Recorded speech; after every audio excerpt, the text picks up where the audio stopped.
Number of items for discussion today, including the first review of our tree preservation code update. And for this, I'll ask Courtney Brunel, our planning manager, to give us an overview. She'll be joined virtually by Lisa Gruder with Burke Consulting and Chris Pfeiffer from Plan IT GEO. And what we're going to do is allow Ms. Brunel to give us her complete sort of 15-minute overview, as I understand it, and some examples, and then we'll work through the issues 1 through 12 individually and see where we are consensus-wise. Thank you. Great. Thank you, Mayor, Deputy Mayor, members of the council. Excited to be back before you tonight to go over the tree preservation code. Following our last meeting, we've taken the time to go ahead and look through the code for some final minor clerical items, which you'll see kind of sprinkled throughout the PowerPoint presentation. And as the mayor mentioned, we've broken this presentation into 3 parts. The first is a response to questions that you posed at your last council meeting. The second is the scenarios, and then the review of the 12 key issues. So first, one item that came up at the last council meeting was the option for replacement trees based off of carbon sequestration.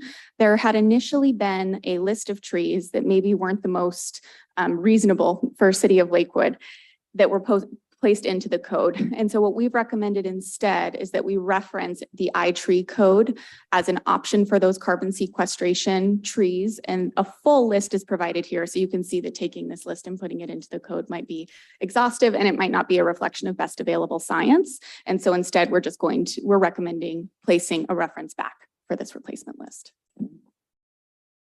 Next, I'm going to call on Lisa, who's going to go over the reasonable use exception definitions. Thank you, Courtney, and good evening, Council. We reviewed some reasonable use exception definitions. You have such a process in your code today in your critical areas regulations, but it is not well defined. So we looked at some examples and advice from other jurisdictions, and the definition that is lengthier discusses what a reasonable use is meant to do to balance public interest and private interest. And we looked at definitions from other jurisdictions that have tackled this before, including Mukilteo and Issaquah. And the reasonable use exception definition is referring to the process by which the city determines if an exception is allowed. So that's the simpler of the 2 definitions because it's referring to a process. And the other definition is referring to balancing of interests. So under the draft ordinance provided tonight, these definitions are included. For critical root zone limitations, this was a public comment that we received regarding potentially reducing the critical root zone. And for this, I'd like to call on Chris from Planet Geo. Yes, hi there. Hi, members of the council. Chris Pfeiffer here at Planet Geo. Just wanted to expand a little bit on the critical root zone and look at not only the definition and this description here, but also what the critical root zone entails. Typically, it's the drip line of the canopy of trees. So looking at the furthermost extent of all branches in the circumference of the tree. And then when you look at that on the ground level, that is the root zone that is critical for limiting or preventing disruption of the soil and the roots of the tree. And so a lot of the root volume of a tree is in that top 24 inches of soil, and around 85% of the root mass is typically in that critical root zone. Oftentimes trees will extend 2 to 3 times that drip zone distance, but those are the critical areas. But what I wanted to touch on beyond the definition is the potential for variance. And so, you know, it can be applied as a case-by-case basis with a professional arborist recommendation after an evaluation. So in some cases, you know, you may determine a variance of that drip line based on the species, condition, the history of the site, you know, and other things, but also looking at alternatives. You may adjust the fencing or the protection around the critical root zone based on an arborist recommendation. There are different platforms and surfaces that oftentimes are utilized to reduce soil compaction like alternamats. You can also look at specific roots that can be pruned based on industry standards and the arborist recommendation. And then also post-construction, maybe you allow certain encroachment to the critical root zone, but then there's a soil amendment that's made afterwards to reduce the compaction that was made. And there are also options like root or air spading as well. And so just wanted to describe a little bit more about what that drip line looks like, why it's important because of the massive roots, but the fact that it should maybe be applied on a case-by-case basis where, it'll take a look at ways in which you can apply a variance possibly.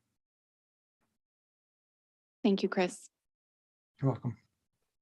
Next, we've added expanded the definition for malicious cutting to include the best management practices, which is removing more than a third of the tree's canopy during a single growing season, always constitutes as malicious cutting.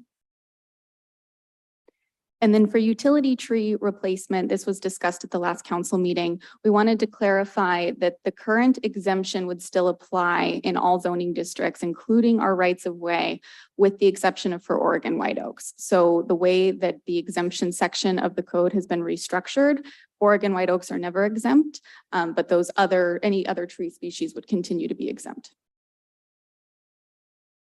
And then post-planting tree maintenance, revisiting this again, these red lines have been included in the draft ordinance before you this evening.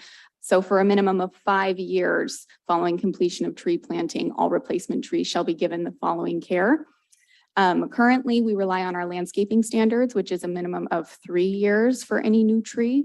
And so this would expand that to 5 years and would be something that we would stamp on any future tree removal permit requiring on-site replacement. I'm going to go back to Lisa for a discussion on permit costs.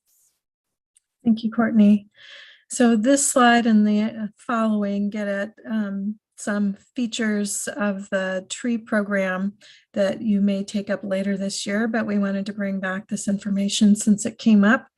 This first slide is a review of different example jurisdictions' tree permit costs, and they vary from less than $100 to several $100s, depending on what the permit type is for, and the size of the project that is being reviewed, and the type and nature of the tree being reviewed. This next slide is summarizing information that was provided to the Planning Commission and City Council over time on the approach to an urban forestry program. And again, this is something you could take up a little bit later, but it gets at the cost for doing a tree inventory that may be part of an urban forestry program that you choose to set up. And then last is an assessment of the likely staffing needs to do the tree permit reviews up to one full-time employee, and what a typical salary is for the level of that position. And then the ability to contract with an arborist to help implement the code is also estimated. So now for part 2 of our presentation, we've put together 4 additional scenarios. 3 of them, I believe, are focused on industrial projects, which came up at our last meeting. As a reminder, refresher, in the current code, all industrially zoned properties are completely exempt from tree preservation unless as a condition of SEPA. That change was made in 2020. And so the revised code and ordinance before you this evening is similar to the provisions that existed in pre-2020. So in scenario 1, a property owner wants to remove a tree, any species on a property zoned industrial. Under the current code, industrially zoned properties are exempt from tree removal, and the tree or trees may be removed without a permit. Under the proposed code, a tree removal permit would be required and preservation would be required, similar to those provisions that existed prior to the 2020 update. So starting off very simple. And then those standards, preservation standards, apply to perimeter trees, which are all significant trees within 20 feet of the lot, with the exception of those that are required to be removed for the siting and placement of driveways, road access, buildings, et cetera. And then interior trees for commercial and industrial development, we would be adding industrial development, 10% of significant trees located within the interior of a lot are subject to tree preservation. So what that means is that when we receive a permit in an industrial zone, we will be looking at the trees that they would be required to preserve. And then if they wanted to remove additional trees, they would be required to provide for mitigation, assuming that those trees are not part of a critical area, which we'll get into for scenario 2. So under scenario 2, a developer has applied to develop a new industrial warehouse. There is a priority white oak woodland on site under 1 acre in size. The developer would like to remove the woodland in its entirety. What's the permitting process? Under the current code, there is no clear criteria. A mitigation and habitat is assessed during SEPA. We recently experienced this, though in that case it was over 1 acre, but having gone through that process, we were required to hire a third-party assistance, and the total turnaround time for permitting for that SEPA was just over 10 months. So not a lot of predictability with permitting. It took a lot of additional administration time, and the applicant didn't really know what the process would be either. Under the proposed code, we have created what we call an administrative reasonable use exception. And that under 1 acre is important because that's what it applies to for commercial, industrial, multifamily, and institutional development. And for that, an applicant would need to come in and demonstrate that they are providing the least possible impact to the critical area via a report prepared by a qualified biologist or certified arborist. We then, at the applicant's expense, would have a third-party review of that report, and then there are some required findings. And it also requires a minimum 2-to-1 replacement ratio. Currently in the critical areas ordinance, there is no replacement ratio for trees, and so we've relied on our tree preservation code. So this brings those standards into the critical areas ordinance as well, which is really what we should be using in these instances and when SEPA is involved. And so here you also have the required findings that we would be using for these administrative reasonable use exceptions. Scenario 3, new warehouse with a large woodland. A developer has applied to develop a new industrial warehouse. There is a priority white oak woodland that is over 1 acre in size. The developer would like to remove the woodland in its entirety. What is the permitting process? Again, under the current code, there's no clear criteria. Mitigation is habitat is assessed during SEPA. We're required to hire a third party, total time 10 or more months. Under the proposed code, the applicant would be required to apply for a reasonable use exception, which is a permit that already exists for critical areas that is similar to a conditional use permit or is a type 3 permit in front of the hearing examiner. So this would still give an avenue for them to be able to do so, but they would need to demonstrate the findings that are applicable to a reasonable use exception, and then present that case in front of the hearing examiner, and the hearing examiner would ultimately make the determination. And then for the last scenario, an applicant lives on a 15,000 square foot lot and wants to remove 3 oak trees, all located on his property. Each oak is over 20 inches. Are they permitted to remove the trees? Under the current code, yes, no permit is required. Under the proposed code, a permit would be required. We would receive the application. We would review the cause for the request and determine if it's an administrative reasonable use development. And then if yes, they would be able to remove the trees at a 2-to-1 ratio for mitigation. And if no, then it would be denied and they could apply for that reasonable use exception through the hearing examiner as well. I shared this slide because I wanted to share the separate code provisions for single family property owners. So we have 2 administrative reasonable use exceptions. One applies for all other zones and one applies for single family residential properties. For single family residential properties, the reasonable use exception findings are very similar, except the construction ability is vastly different. So here we have standards in place that we've identified a maximum building footprint of 1,500 square feet for a single family residence. So you could have multiple stories, but 1,500 square feet would be your base. This is subject to council's choice. We can come up with our own definition of what would be considered a modest development under a reasonable use exception. And then we've done 1,000 square feet for an accessory dwelling unit and 1,000 square feet for a detached garage.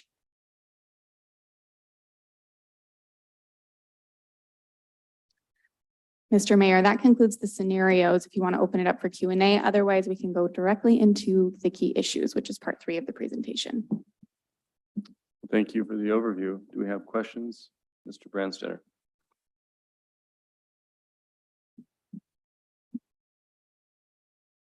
Thank you, Mr. Mayor. Ms. Brunel, thank you. I think that looking at things in a scenario by scenario way is helpful to be able to go and do that. It does seem that the definition of reasonable use is going to be important in that the primary case for a property owner to seek balance in the requirements as applies to their project or property is a determination of what reasonable use will allow and or will not allow the city to prohibit, if that's the way to be able to go and do that. And in the definition of reasonable use, that it really talks about, and let me read it there, considering the nature of the harm the regulator is intended to prevent and the seriousness of the public problem. That seems to, in order to provide some clear intent to the hearing examiner, who's the one who's going to be making these decisions, that we need to make some effort to define the seriousness of the problem in terms of preserving tree canopy, both for purposes of carbon sequestration, that for in other environmental reasons, and it would think that this is our opportunity to do that as we approve this code. And it may be that a series of strongly worded whereases that represent our view and definition of how serious the problem is. I mean, we can't, we're not going to be going to the point of where we're going to say no trees can come down to be able to go and do that. But there is a problem we're trying to address going forward in future years, for future decades, and that we sort of want to be able to do that. And hearing examiners will change. I think we're recruiting for a new hearing examiner now to have a transition to be able to go and do that. And if we don't define how serious we think the problem is, or how he wanted him to look at doing that, to do that. So I would like to be able to put in whatever in the package of things that we're doing, whether it be in the comprehensive plan, whether it be in the ordinance, whether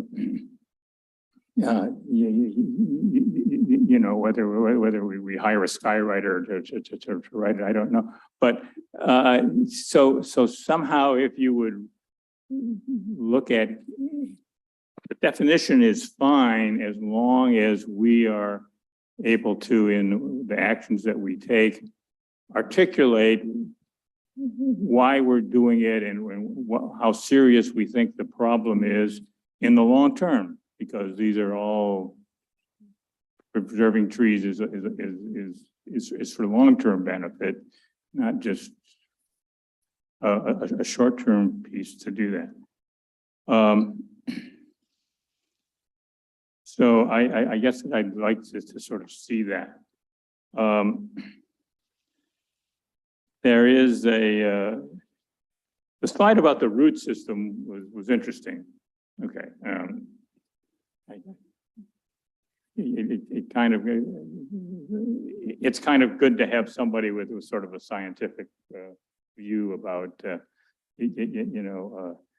what it is and how does compaction particularly affect root systems, not just cutting them up, to be able to go and do that. I found the wording "no hard surface" a little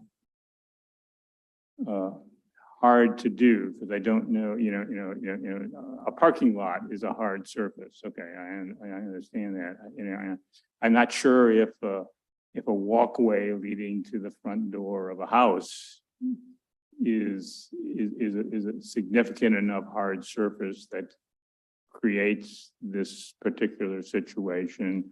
And then we have in the city's work, we have the consideration of sidewalks. Okay, that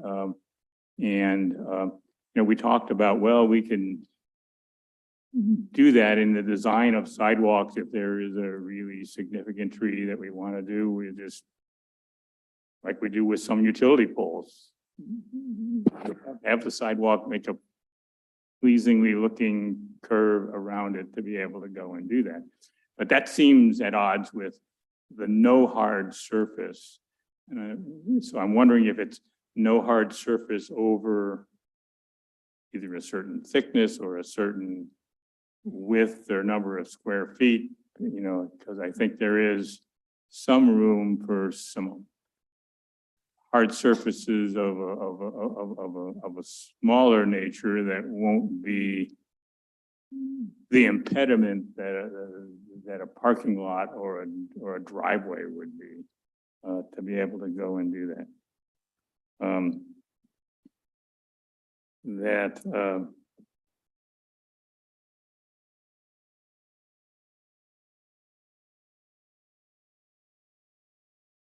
There was in one of the scenarios around replacement trees, and I sort of like the replacement tree, maintaining it, be able to go and do that, because there's no guarantee that a replacement tree, but you got to give it the best chance that it'll have and be able to move forward.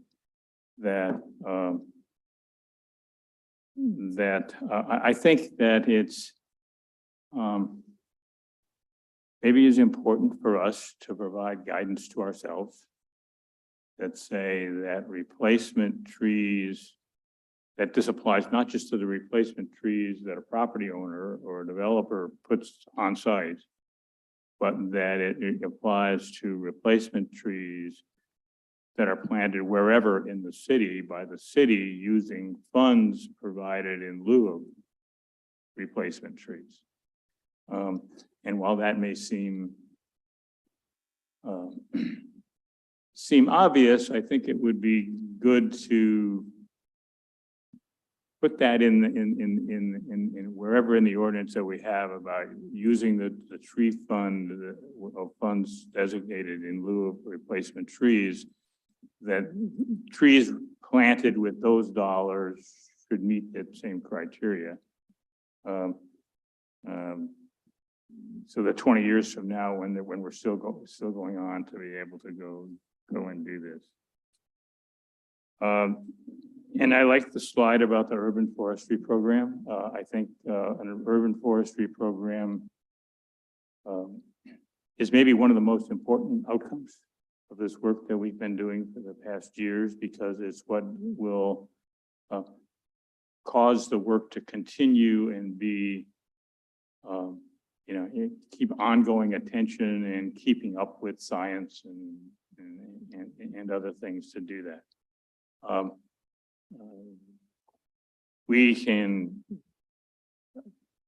The initial staffing looks good. It's somewhat of a budget thing rather than a code thing to be able to go and do that.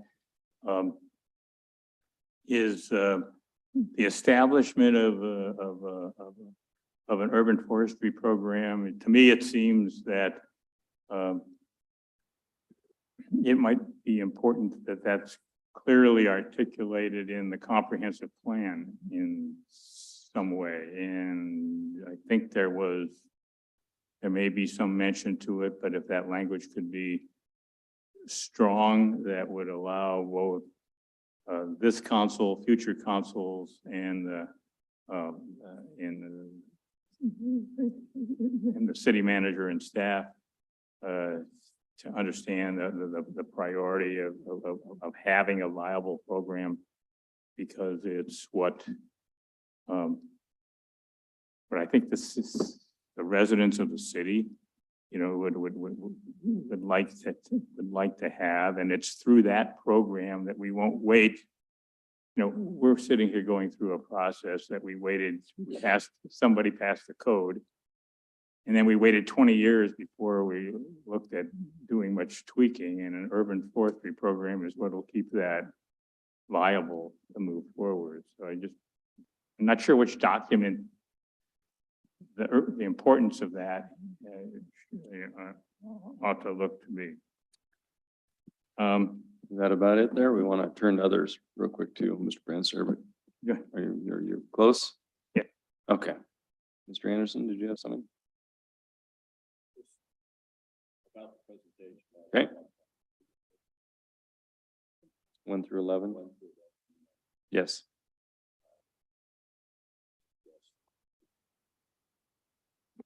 And I would suggest we try to work on some council consensus on each one as we go along. But And that is the plan. Ms. Brunel. And Ms. Farmer, did you have something? Anyone else? Didn't mean to cut you short, Mr. Branster. Did you have any other final comments? I just wanted to make sure I got around to everyone. Okay. Okay, Ms. Brunel, you're leading the pack here with your overview then, right? Key issue number 1. Thank you. So as a reminder, we brought 12 key issues forward before the ad hoc committee, planning commission, and now the city council. So this chart, and that's not to say that there's only 12 issues but we've done our best to summarize what some of the issues are. And you'll see specifically under city council consideration, we've plugged in some items that we hadn't necessarily thought all the way through prior to the council for additional items that you've also considered. So with that, I'm going to get started for key issue number 1, canopy goal. Under the current policy and code, we do not have any canopy goal target. There is a mention, and Councilmember Brandstetter alluded to this, of establishing an urban forestry program that exists today in the comprehensive plan, but there is no other mention necessarily of how that might be established, a time frame, and again, no numeric target for a goal. The ad hoc committee recommended a no net loss between 35% and 40%, and that they recommended officially adding to this comprehensive plan that there be a goal for a 40% canopy within the next 20 years, 2050. So just over 20 years, 30 years. Yeah, 20, yeah. And then for the planning commission recommendation, they considered the ad hoc committee recommendations and then decided to amend their recommendation to be 30%. They were presented with a 30% canopy goal, 35% canopy goal, and 40% canopy goal.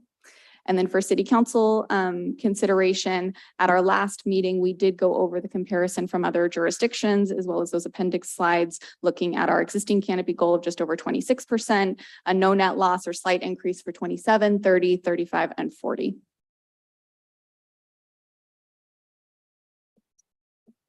Okay, so just to encapsulate what we're looking at, we're really gaining consensus or seeking to gain consensus on the aspirational goal of a canopy target.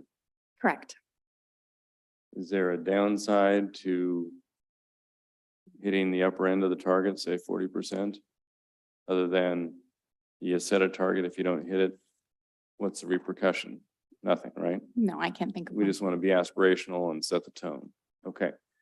Mr. Anderson, did you have something, and Mr. Brandstetter, and then Ms. Farmer? I would be in favor of increasing the or accepting the ad hoc committee's recommendation of a 40% goal. It is, after all, a goal. It means we want over the future to keep working at it, and it's aspirational. I also have some comments with respect to the other things that blend in with the Growth Management Act. And I think we were going to have a hard time maintaining the character of Lakewood with the current trends of the Growth Management Act and Puget Sound Regional Council with respect to tree coverage. So I think if we adopt a more aggressive goal and work toward that will help counterbalance that. Certainly impacts the buildable lands issue, right? Mr. Branstetter and then Ms. Farmer. Yeah, I'm somewhat in agreement with Mr. Anderson that having an aggressive goal to work for and for our program to do that. My problem with both the 30 and 40% is that as they were presented to us here, they seem to be arbitrary numbers. Okay. And so, as I mentioned at an earlier meeting, I'd be in favor of increasing the tree canopy over the next 25 years by 50%, which would mean the goal would be 39. So from 26 to 39 is a 50% increase, and that makes more sense to me is having a rationale as to why we chose a number, as opposed to just picking it out. But I'm certainly okay with saying 40, but I like 39 for reasons of I can explain why 39. Got it. Ms. Farmer. It makes me smile. I'm in support of 40%. I wanted to actually ask a question. Remind me from the last time we spoke that canopy is considered in this discussion, anything over 15 feet, 12 feet? I don't remember. Chris, are you on the line? Yes, hi there, Chris Piper. I believe it was 12 feet, but I'd have to look back at the specific data that was used here. Okay, thank you. Because that makes me feel much more optimistic that this is a doable goal. I struggle with an aspirational goal. In fact, is this an aspirational goal or is it a doable goal? It depends on the resources and the staffing and the money and the buy-in that we have available. And so it might be very doable if all the stars align and we have that kind of situation, or it might be aspirational. I'm hopeful that it's doable. But a 12-foot, anything that's over 12 foot, that just makes me feel like it's more doable. Got it. Deputy Mayor Moss. Thank you, Mr. Mayor. I'm in favor of the 40%. It's a goal. We are not looking for a 50% measure. I'm not following you, Mr. Branstad, I don't think, as to why you want the 50%. Well, 50% gain. in my analytical thing is if we're at 26%, we want to increase it by 50%, and we need to add 13%. And that gets me to 39 without using calculus. I'm in favor of the 40.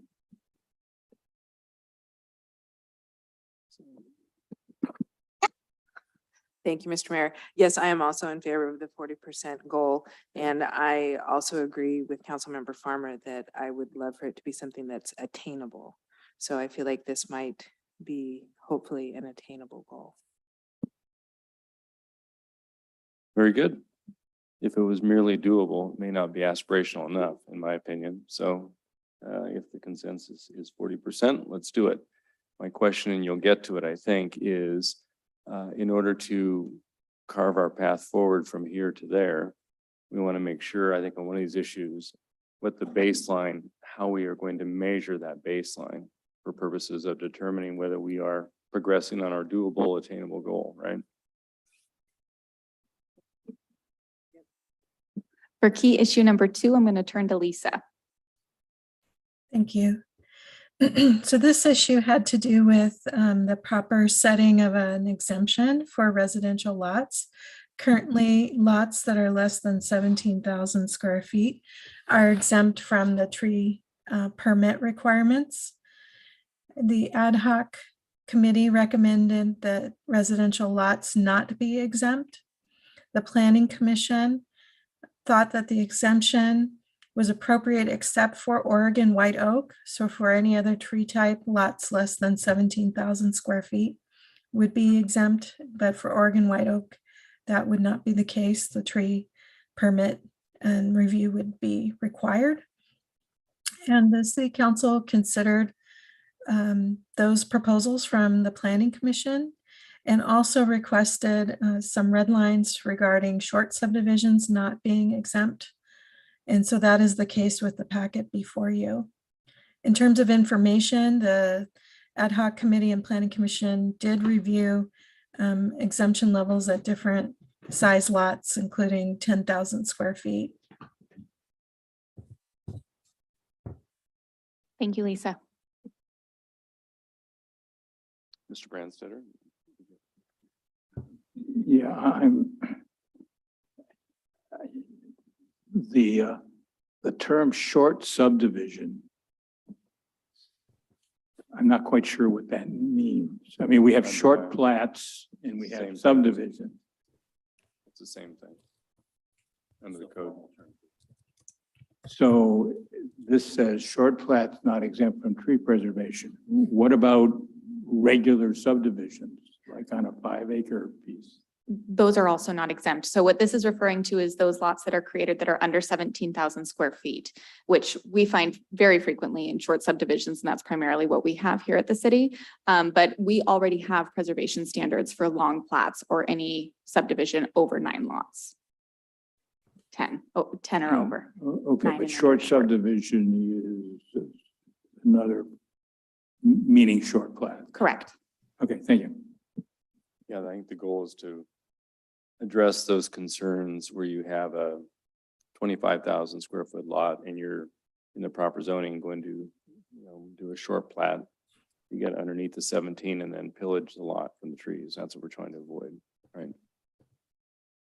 So I think we have to address the tree species issue to make sure we give proper consensus on this key issue number 2. Mr. Anderson. Yeah, my question on that, I'm in favor of the no short subdivision. I think I was the one that brought that up, exception. I'm in favor of bringing the size down. I'm open to 8 to 10,000 feet. With respect to the species exemption, is there any requirement in the suggestion of a species exemption that it be a significant tree, or is, I just couldn't readily find the link to get to the suggestion. Yes, it would be a significant Oregon white oak tree, which under the draft regulations would be 4 inches. Okay, Yes. as long as it's significant, I have no problem. And that would be the language in the planning. Correct. recommendation. Currently defined or recommended to be defined as 3 inches, right? Yep, and that DBH. I believe is a future scenario as well. So I'm not sure I picked up on your comment. Did you want to change the square footage for a single family lot to something other than 17,000 being the Yes. threshold? Did you want to reduce it? Reduce it to, I would be in favor of reducing it to 10,000 square feet. Having a no exemption for short plats and no exemption for significant Oregon white oak. So they would be exempt under 10. Is that what you're Yes, saying? except for no exemption for significant Oregon white oak. So you couldn't have a 10,000 square foot or 9,900 square foot lot covered with an oak grove and be exempt. Okay. So I'm just articulating this, single family lots that would be exempt from the tree preservation code if 10,000 square feet or less, except for the existence of significant Gary white oaks within that lot. And no exemption for short subdivisions. For any species? Correct. So in that scenario, if somebody had approximately, a half acre lot, for example, which is just over 20,000 square feet, and they made 3 7,000 square foot lots. The zoning allowed that. They couldn't subdivide their way out of the requirement that would have applied to the 20,000 square Right. foot plus lot. So here's what could happen, and we have to think through this. So you do a short subdivision of the 20,000 square foot lot into 3 lots. And you have some requirements at the time that you can't go immediately go forth and pillage, right, the 3 subdivided lots. What happens if you sit on that and you don't do any development activity for a period of 3 to 5 years? We would have it attached to the face of the plat, so recorded on the plat, what tree preservation was required per the short plat. At the time of the short plan? Correct. Got it. Okay, that's what we would have to do to make Mhm. it have teeth right into the code there. Okay, so using that example, let's think through this. What is the impact of doing an exemption on single family lots of 10,000 or less? So let's focus on the slide you just brought up. Sure. So we, Prescient. yep, we have a couple of graphics here to assist for single family lots under 17,000 square feet. So this is everything that's currently subject to exemption. This is a quick image using Yeah. GIS of those lots that are exempt. And this first slide basically in summary says the majority of our existing canopy exists in our residential zones. So here we find them. For the 10,000 square foot exemption, these would be those lots that would continue to be exempt.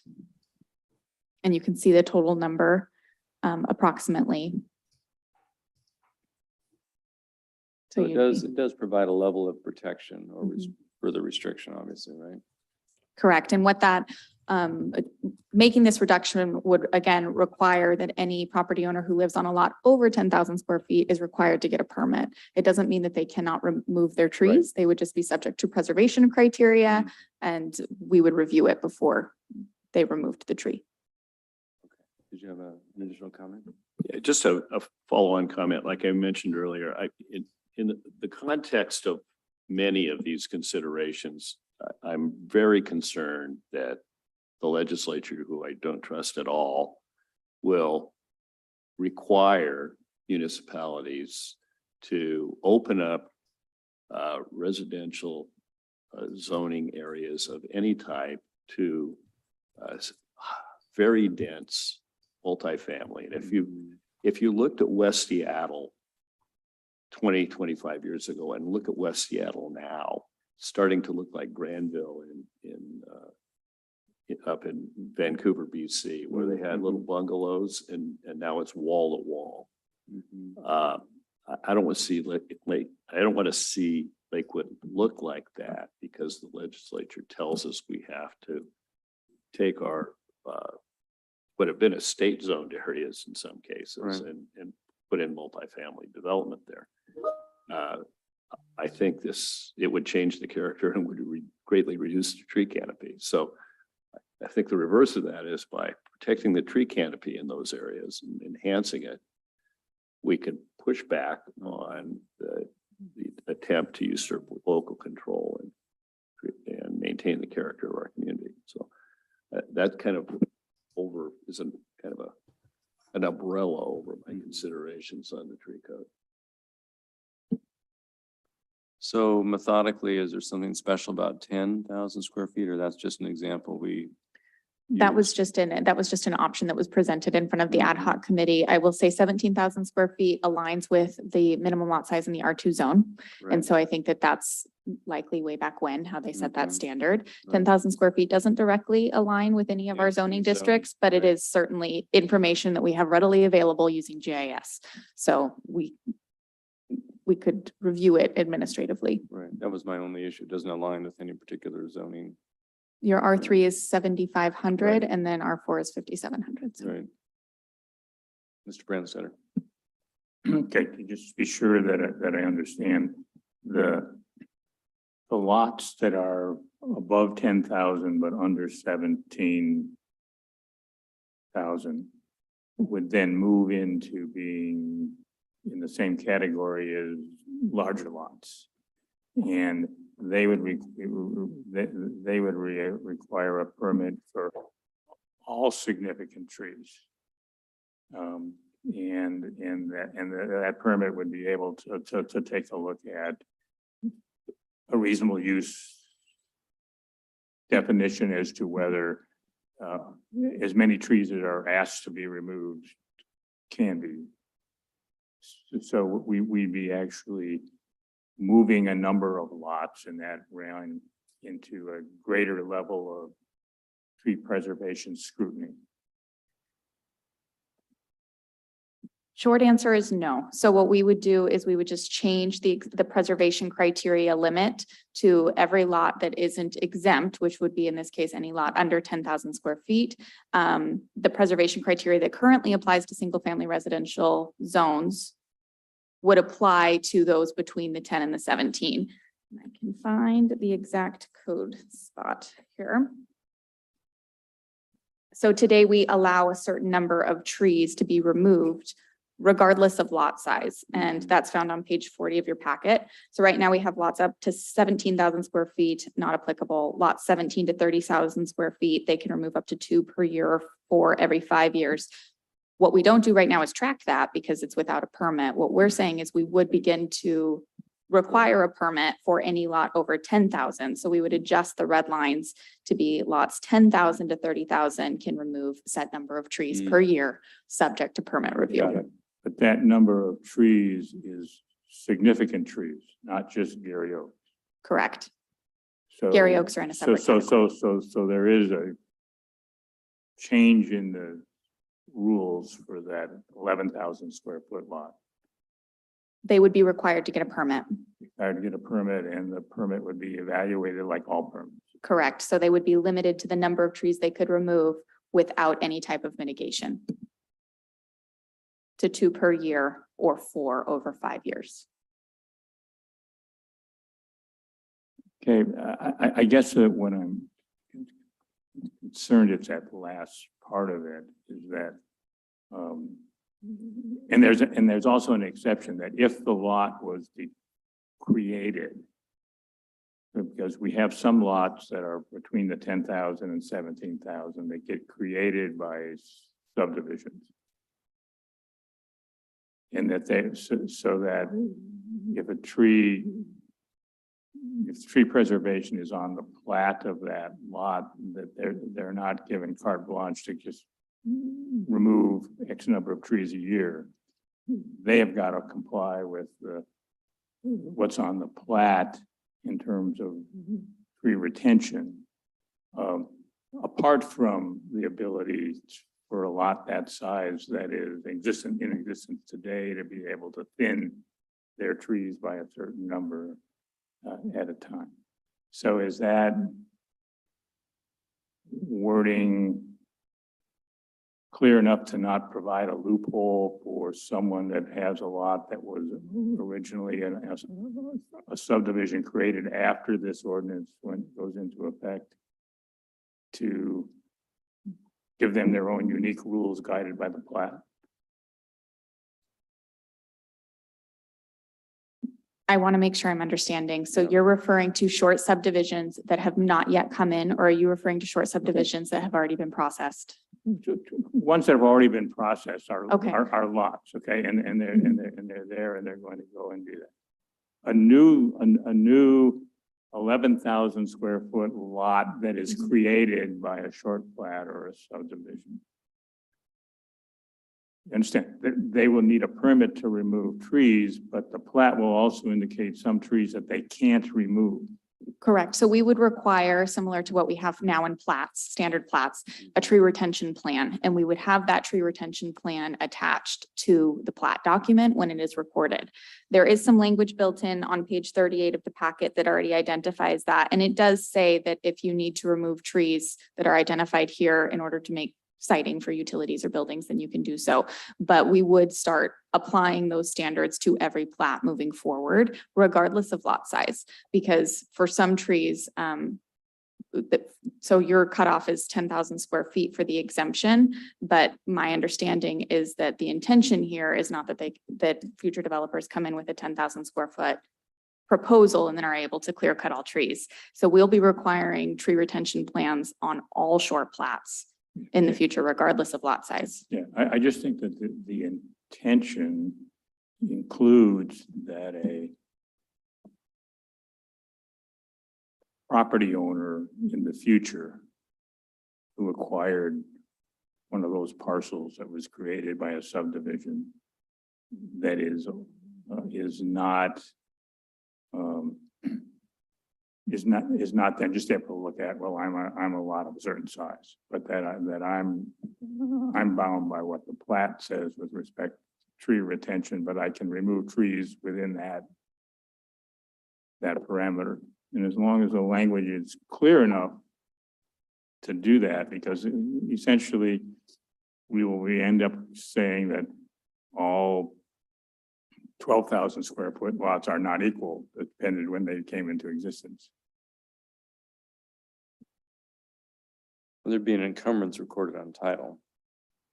There Right? there Or would on be the plat, for, rather. yeah, for the plat. And I think that part of this, it relies on the reviewers, right? So when we receive a future development application, it'll be up to us to look at when the plat was approved. And then depending on when the short plat was approved, we'll make sure that we've reviewed the tree retention plan that would have been attached to that. For those lots that would exist in the future that have already been created and are under 10,000 square feet, they would be exempt from tree removal. But if this code amendment was made for 10,000 square foot, all property owners would be required over 10,000 square feet to have a permit application prior to removing trees. Okay, and the permit, and in the permit application process, we reviewed the tree retention that was required when the parcel was created through subdivision or a short plat. Correct. Okay, thank you. What I think I understand, but I want to give you a real world example and see what you would see your conclusion as to the result. So I built in Lakewood prior to Lakewood's incorporation, so none of this applied. But I had about a half an acre lot. So it wouldn't be exempt. I had 3 old growth fir trees. I mean, 5 feet or more in diameter.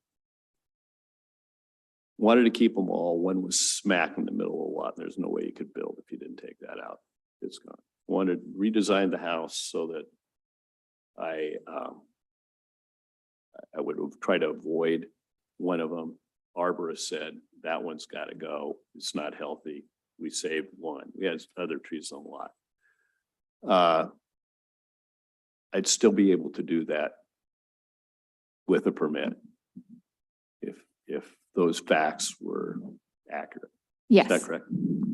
So there are I'm fairly close to my neighbor's house. We kind of back each other on a side thing. There were 3 pretty much border trees along there that were more healthy second growth, may or may not be significant trees, but they were big firs. But they had a bad habit of sending widowmakers through his roof. So he took them out.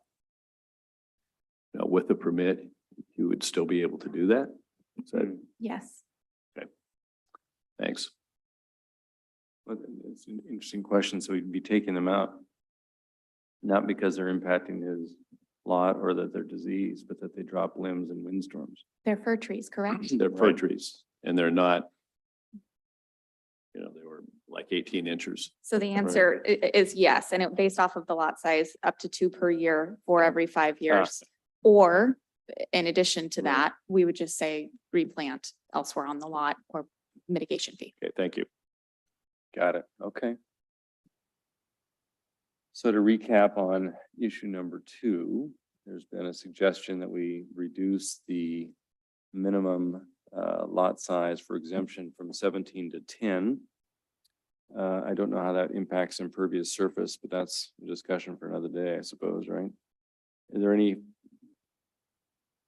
questions, comments, concerns about that recommendation to go to 10 from 17? Otherwise, issue number 2 is as it is stated on the screen. The exemption would be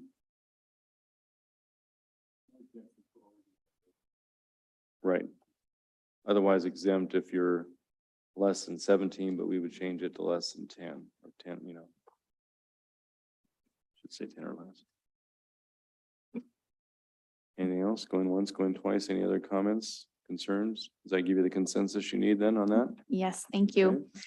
For item number 3, key issue number 3, current policy code, industrially zoned properties are exempt from tree preservation. Under the ad hoc committee recommendation was that there be no exemption. The planning commission recommendation was also that there be no exemption. And as a refresher, we did review this during the September 12th study session. And this evening, we reviewed a couple of scenarios of what the impact of that would look like.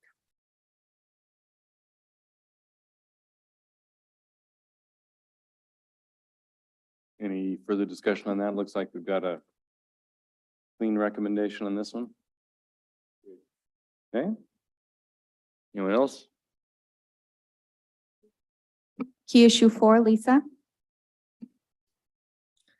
Yes, we touched on this a little bit earlier as well in terms of the rights of way. But generally today, the code exempts tree removal in easements and rights of way.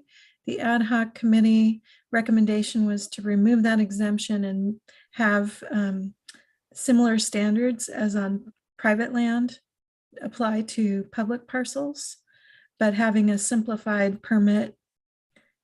And there's more detail there in terms of how to address scary oaks. The Planning Commission suggested to retain the utility exemption except for the Oregon white oak. And that's the set of red lines that came before you for your hearing.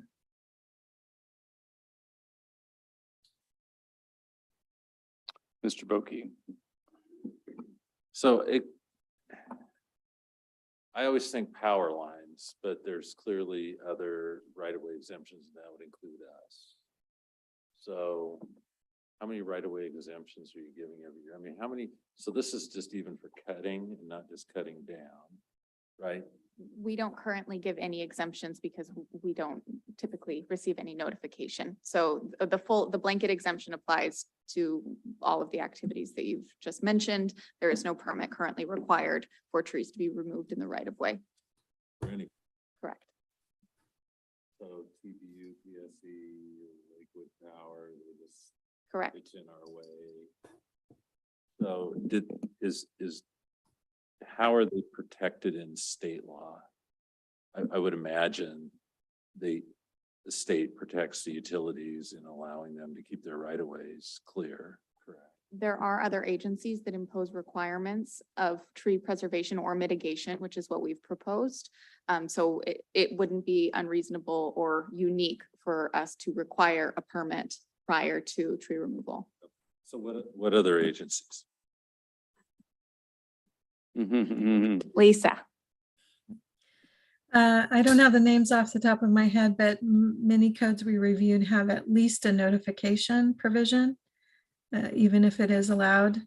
And I believe also, Courtney, this applies in Lakewood as well as other codes, that tree removal, when it is in the buffer of a critical area, is often regulated or limited. Even for utilities. Right. So my concern is in emergencies. I mean, okay, so it's July and they say they want to clear the right away. And so they come in for, great, they should do that. But now it's December, we get a storm, my power's out. And are there exemptions or do they have to wait till Monday to get a permit? There emergency. is still an emergency removal exemption that has Okay. no proposed change. Which Okay. page is that on the packet? 38. Okay. And Okay. for the removal of trees in association with right-of-way and easements, we're proposing no change aside from, again, the language that starts at the beginning of that applicability and exemptions chapter on page 38 of the packet, which removes Oregon white oaks from the mix. So they would continue to be exempt for all tree species with the exception of Oregon white oaks. And in those instances, they could receive a permit, they just would be required to provide for mitigation. Okay, so let me use a real life example. Phillips Road, there was a big Oregon white oak almost in the right of way and almost in the street. So we couldn't build anything if we left it. So we took it out. We did that. The city of Lakewood. So in that case, what would have happened? We would have calculated the diameter of the tree in order to determine the amount of replacement that would be required to offset the Okay. loss of it. Okay. So we still would have been able to build the sidewalk. We would just had to have done proper mitigation for it. Correct. Okay, thank you. I'm gonna ask a question on that because we're on the topic and then I'll go to you.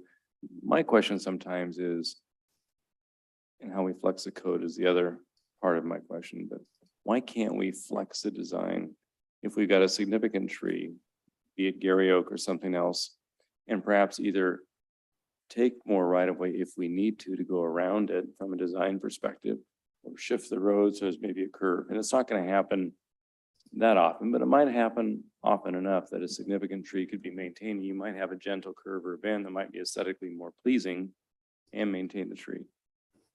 We don't talk about that. We just have a blanket exemption. Quickest line from A to B on a sidewalk project is arguably straight. A gentle jog to avoid taking down a significant tree might be something we should do from a design standard and not just make it categorically exempt. So, Mr. Anderson, and then Mr. Boak, Mr. Brance there. We actually did that, Vernon and Veterans. Yeah. There's a large oak near that roundabout, and the design was changed to preserve it. So I guess it was significant enough and noticed early enough that it was done. But I don't know how you make that I think you a could make rule it- rather than a practice, which is Yeah. subject to Mhm. vagaries. Well, it might, but at least there could be some process that there's some foresight with regard to design before it's just categorically exempt. Mhm. I don't know. We haven't really dug into that I as think well, but The reason that we didn't dig too far into that is because it would be creating additional preservation criteria for the city alone, right? Which is something that in theory, we may be able to put in place via policies. Right now, it's in association with right of way and easements, Right. which applies to any right of way and Mhm. anyone who may work within the right of way, not just city designed projects. Mhm. But we do not currently have, again, because they are exempt, any preservation criteria for rights of way. It's something that we could establish. And then the follow-up question would be, does this apply only to the city or does it apply to all agencies? Which we will definitely need to review what our ability is to Mhm, deny mhm. or regulate those. Maybe we should think about that a little bit. Mr. Branstler, you had a point? Yeah, my question is, as it applies to easements that for utilities, if we were to adopt this language, would we need to go in and make amendments with our Franchise agreements. franchise agreements or, our non-compete agreements with those utilities? We looked at the language that's compatible before we could implement this. We have to implement it to be able to go and do that. Okay. I think the one change that I would make is that I would say no exemption for Oregon white oaks or heritage trees. Now, we don't have any heritage trees as we sit here today, but that's not to say that a heritage tree might be a tree of any species that for some reason a community or the community is applied and we granted heritage tree status. That would be broader than doing all that. That would have maybe a small number of things, but if a tree is important enough to the community that they've gone through the process to get it designated as a heritage tree, I think it ought to be protected in this portion of the ordinance as well. So the concern is, at least my concern is that and I don't know if we have a lot of examples, but we have some of utility providers just coming in without any sort of aesthetic regard and just kind of blazing through the right-of-way, trimming tree branches that are in their lines or whatever, right? So, I don't know how we avoid that other than for the Oregon white oak, or for heritage trees, perhaps. Either way, if we adopt a planning recommendation, at least for Oregon white oak, if not for other heritage trees, we're still gonna have to amend potentially the franchise agreements, right? To put them on notice of that, or is it just basically say you have to comply with applicable code? I'm not sure. I haven't looked Yeah. at the franchise agreements. Well, Mr. Mayor, most of the concerns that I hear from the public regarding the actions of utilities and that are not that they remove the tree, which the exemptions in that stand. It has to do with the manner and the extent of their pruning and trimming. And so some language about pruning and trimming, and I know that we got a slide in the scenario earlier thing that talked about how standards for pruning and trimming to do, but that this is really one of the places that I think that the public would like to have the people who are doing and maintaining the trees that are in easements and right of ways to do reasonable and have some standards as to how they go about pruning and trimming things, rather than just sending a hired laborer with a chainsaw out there. Mr. Boki. That it almost seems outside of the tree retention ordinance, but I would agree with that. Because I've received the same feedback. It would in some cases, because the nature of the trees, a lot of them are just firs or pines that were planted by the landowners. It would look better to knock them down, right? It would have been better to take them down rather than hack them 6 feet lower than the lines, or they don't even do that. They kind of hack around the lines. And so it's just bizarre looking, and aesthetically it would be better probably just to let them take them down. Just say, well, it's on our right of way, we want to take them down. But I think that might be outside the scope. The trimming ordinance, which because I don't even know if people have them, is a different animal, but that is the big complaint you get. It's like there's hacking. We did attempt to address this by creating new definitions for pruning, root pruning, topping, and trimming, as well as under the preservation criteria, just outlining that trimming is allowed. And then again, defining what that would be. And we reference in pruning is the big definition that they need to use those ANSI industry standards, which is the certified arborist industry standards. And if we had a contract arborist on staff, they would be able to confirm whether or not those practices were met should the cutting take place in a way that is more than. So give me, Standard okay, trimming. pruning is up above in 4C. Yes, sorry, it's pages 49 and 50 of your council packet. Okay, so I'm looking at trimming under paragraph 4, looks like paragraph B under 18A 7320 on page 40.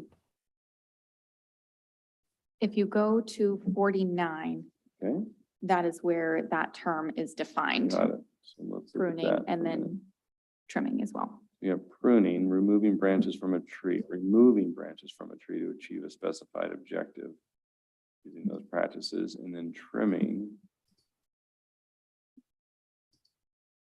means detaching a limb, branch, or root from a tree. I'm not sure what detaching, how that differs from removing, but An attempt to cover all bases for the common Yeah. words that are used. trimming shall include pruning. Okay, got it. Okay, got it. Interesting. All right. Mr. Anderson and Mr. Branstetter. I would suggest we move on for a couple of reasons. Um, I would like to see, as far as the recommendation on this particular issue goes, that there's no exemption for Oregon white oak for a utility. We did it in the example I gave and worked around. I think that is comfortably within the police powers, doesn't invoke the franchise agreement, although our trusty city attorney could potentially find something that conflicts with that. I am concerned, however, if we go into design standards for tree trimming on all the right of ways, that we are going to invoke the franchise agreements, and it's something that would be negotiable. Trimming for safety is different than trimming for Aesthetics. for aesthetics. We don't like the shape you left it. I have that concern, and a lot of places are ugly. You know, who planted those trees anyway? But I'm concerned it's kind of beyond the scope of what we have considered so far, and it may invoke those franchise agreements. So I'd like to see us provide for no exemption for Oregon white oak for all franchisees. You have to get a permit and go through the routine, but leave it at that. We can look at the Same with the franchise city. agreement some Yeah. other time. Well, it'd be the same with the city, right, as well? Yeah. No exemption for Oregon white oak. Mr. Branstad, Yeah. Ms. Farmer. Well, I'm somewhat in agreement with Member Anderson that I think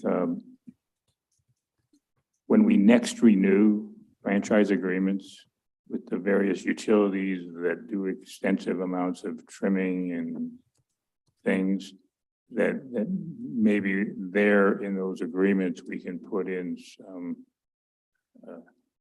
agreement to adherence to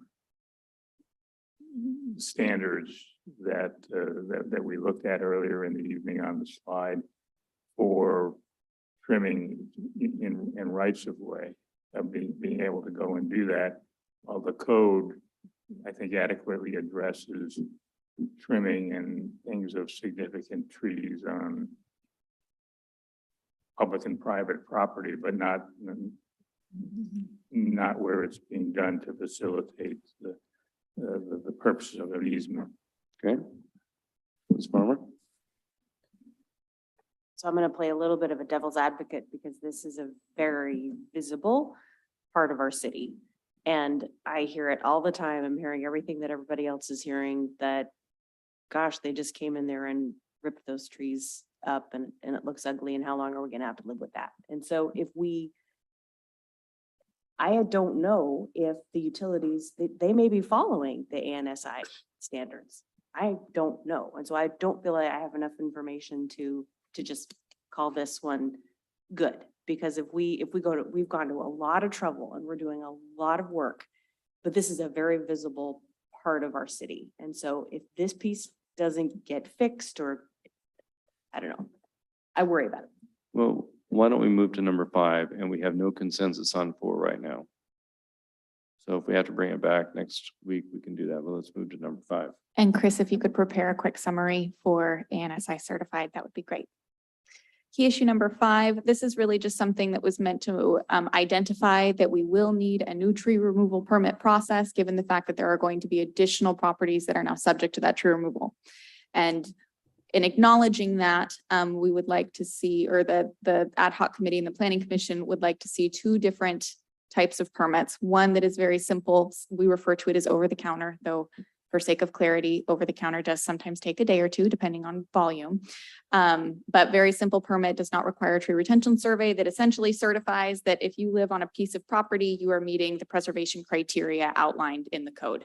And if that's the case, it's signed off. We now have a record of it, and the applicant is on their way to remove the trees. And then there is a second level to that essentially does require what we would have today for our tree removal permit, which would be the tree survey with the inventory, an arborist report if applicable, and then we would move into those following steps for reviews. And the costs and next steps is something that will come back during the budget cycle. Right. So any questions on the recommendations there? Sounds like planning commission recommendation is the lean on this one. They were actually all in agreement, just again, identifying that we do need a permit and that they would like to see a couple of different options for how that permit is administered to make sure that it's easy, simple, to have as much compliance as possible. Well, yeah, I just saw that which require review and monitoring by an arborist. I wasn't exactly clear on the ad hoc recommendation on that piece. Yeah, as opposed to the planning commission's recommendation. They were a little more general with their recommendation. Again, Mhm. just acknowledging that they wanted to keep it. They started to talk about costs, and then I think that kind of got them off Okay. on a tangent. They So said the they just permit wanted to be standard will be the fair and permit standard. extensive. Yeah, but permits across the board. Okay, Mr. Branstad. Yeah, I think that this is, the recommendations are fine in the last column in terms of what is a permit cost? And there's really two kinds of permits here. There's the permits to remove trees. And then there is the second level permit that, or the fee, the second level fee to appeal for a reasonable use exemption after you didn't get the permit. But I think that what we need is, we just need some evaluation of looking at the cost of the tree, the urban forestry program that would, which is where, inside where this permit process would be done, and we should apply the same cost recovery percentage that we use for other parts of community and economic development permits.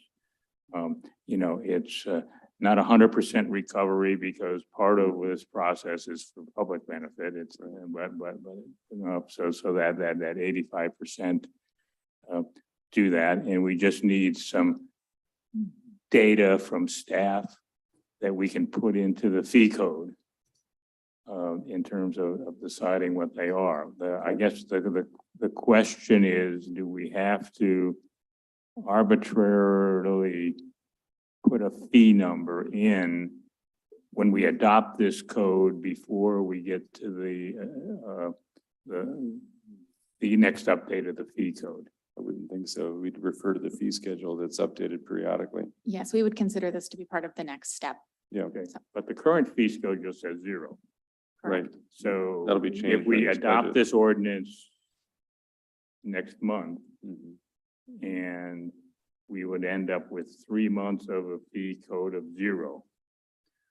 Or 4 months until we next adjust it, if we don't put a placeholder code in for the remainder of this year.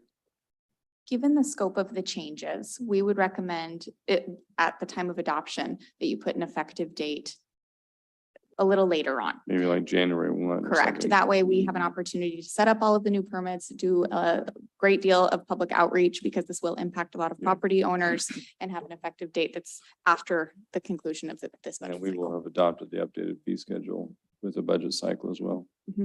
Correct. That makes sense to me. Any other questions on this, Mr. Anderson? Yep. Ms. Farmer? Yeah, it might be getting a little bit ahead, but just like my contemporaries up here to think about it. I've always been philosophically opposed to charging a citizen to appeal when they win. I don't think we talked about there's a fee for the permit. And then there's a fee if you get a reasonable use exemption. If it's a reasonable use, you shouldn't have to pay extra. We were wrong in not giving it to you in the first place. So somehow I'd like that considered in the scheme of things.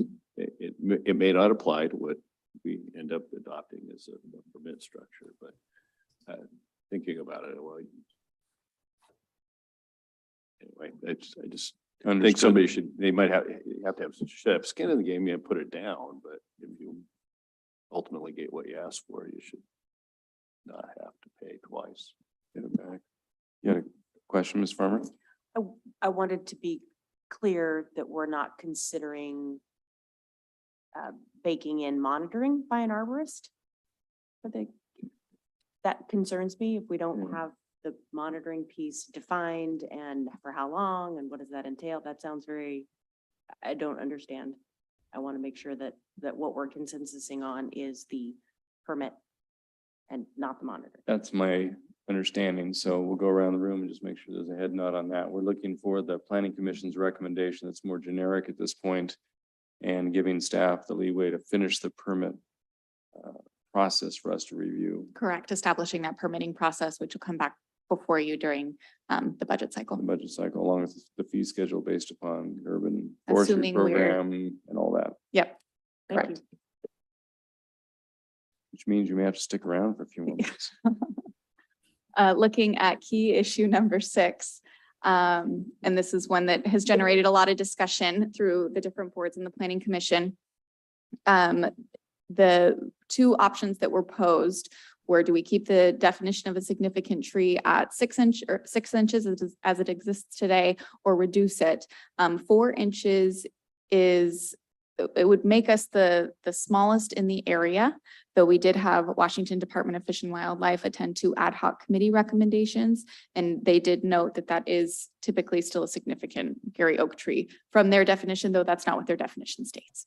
They are in the process of amending their codes as well. So this would put us a little ahead of the curve, I would say. A 4-inch tree, I have been told, and throughout this process can be as many as 20 years old. And so with that, the ad hoc 20 or more years, with that, the ad hoc committee recommendation was to reduce the size from 6 inches down to 4 inches. And they also wanted to have any single Gary oak tree that is 20 inches or more be regulated under the critical areas ordinance. The planning commission recommendation, after reviewing the ad hoc committee recommendation, was to keep the 4-inch reduction, so reducing to 4-inch, set up a heritage tree program, which is a separate scenario that we will get to in a moment, and do not add individual trees to the critical areas ordinance. Instead, retain our existing definition, which regulates stands of trees and priority oak woodlands, but it would continue to allow for individual trees to be removed via a permit. For the city council consideration, we have discussed this a couple of times and have added or considered also the critical root zone standard similar to Oak Harbor. We've discussed the administrative reasonable use section as part of the red lines in front of the planning commission and the city council. That is something that does not exist today. And so that was kind of our, I won't call it a swap, but that was one way for us to be able to continue to look at stands or individual oaks in the critical areas ordinance without requiring that those trees be put into the critical areas ordinance. So still allowing for them to be subject to removal, allow some flexibility. And then have cross-referenced throughout this document that the critical areas ordinance, the SMP, shoreline management program, and the tree preservation code all align. What's the unintended consequence of adding a single tree over 20 as being part of the critical area rule? So in that instance, property owners would be required to apply for an administrative reasonable use exception or a standard reasonable use exception in order to remove an individual oak. And we would also be doing additional review for oak trees, single oak trees, than any other. When this came in front of the planning commission, they were wanting to allow for a certain level of flexibility if somebody wanted to put in a driveway or expand their home, that they weren't going to, right? And basically that one tree would never prevent them from doing that. But if they were looking to do more than one tree, property owner was looking to take down more than one tree, then that's when they would really need the review, an arborist, a certified biologist, to confirm what the impact of that removal would be. The critical, just to add a little bit, priority species and habitats program and the management recommendations by Washington Department of Fish and Wildlife does recognize a single tree as a critical area. The city is not required to adopt those regulations, and we have not. We have maintained stands of trees and large groves. Thoughts, comments, Mr. Anderson? Mr. Branstetter and Ms. Farmer? Yeah, I'm fine with the recommendations there. Which one? City council consideration recommendation, I guess. My concern is not having, we're focused on Gary Oaks, but we're talking about tree canopy. Which is a lot. Gary Oaks are only a small part of the tree canopy. We have old growth, and I define old growth as 150 years old or older, because that's basically before this was really developed out here. Firs, which at that age average about breast height about 30 inches in diameter. Is there any special consideration of that I can Or find? cedars for that matter. So significant trees are defined today as oak trees, 6 or more, and all other species, 9 or more. And so there's no change to the DBH for a significant tree for any other species. So in the draft ordinance, it would be 9 inches or more is Still, considered a yeah, significant tree. But as a practical matter, you know, I have a fir in my backyard that's a volunteer that's 12 inches. There's nothing really significant about that. Helps. It's next to other trees. It didn't even really add to the tree canopy. But there is something significant about trees that have been here prior to European settlement. And they also, they can't be, I don't think they can be quantified in the same way, saying that, well, that's one tree, this 9-inch fir that's 20 years old. It's essentially a different species, perhaps because it was engineered for a tree farm. Is the same as a 48-inch monster that deserves to be in a national park. I mean, that's, is there a place to draw a line that creates some additional protection or significance to the old guys? The Heritage Tree Program would be one area that we could potentially use for that. So it would be designated as a Lakewood landmark. There are still avenues for those to be removed if they become a safety hazard. And the designation and de-designation process would be done the same way that existing Lakewood landmarks are, which is through our Landmarks and Heritage Advisory Board. And those codes are. Again, I'm getting back to the fact that Seattle doesn't have those in residential areas. We do.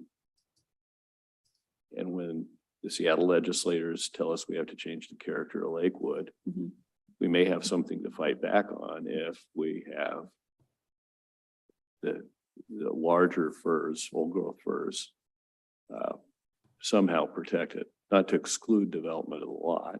We still have to have the reasonable exceptions, but having somebody be able to take 3 of them down a year in their yard doesn't seem to be consistent with our interest of both maintaining the canopy and maintaining the character against the lack of local control of zoning. So that's kind of where I've been concerned about them being excluded.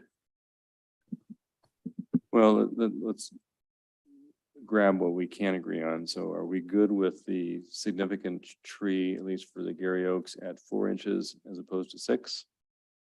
That's item number 1. It is pretty small. Well, the recommendation is for all trees at 4 inches. No, it's Gary Oaks. just Gary Oaks at 4 inches. The others are 9 still. Correct. And yes, and sorry, it might be confusing because of the formatting taking part of this table, but key issue number 6 is just applying significant tree definition for Gary Oaks specifically. So that the other trees would remain at 6. 9. At 9.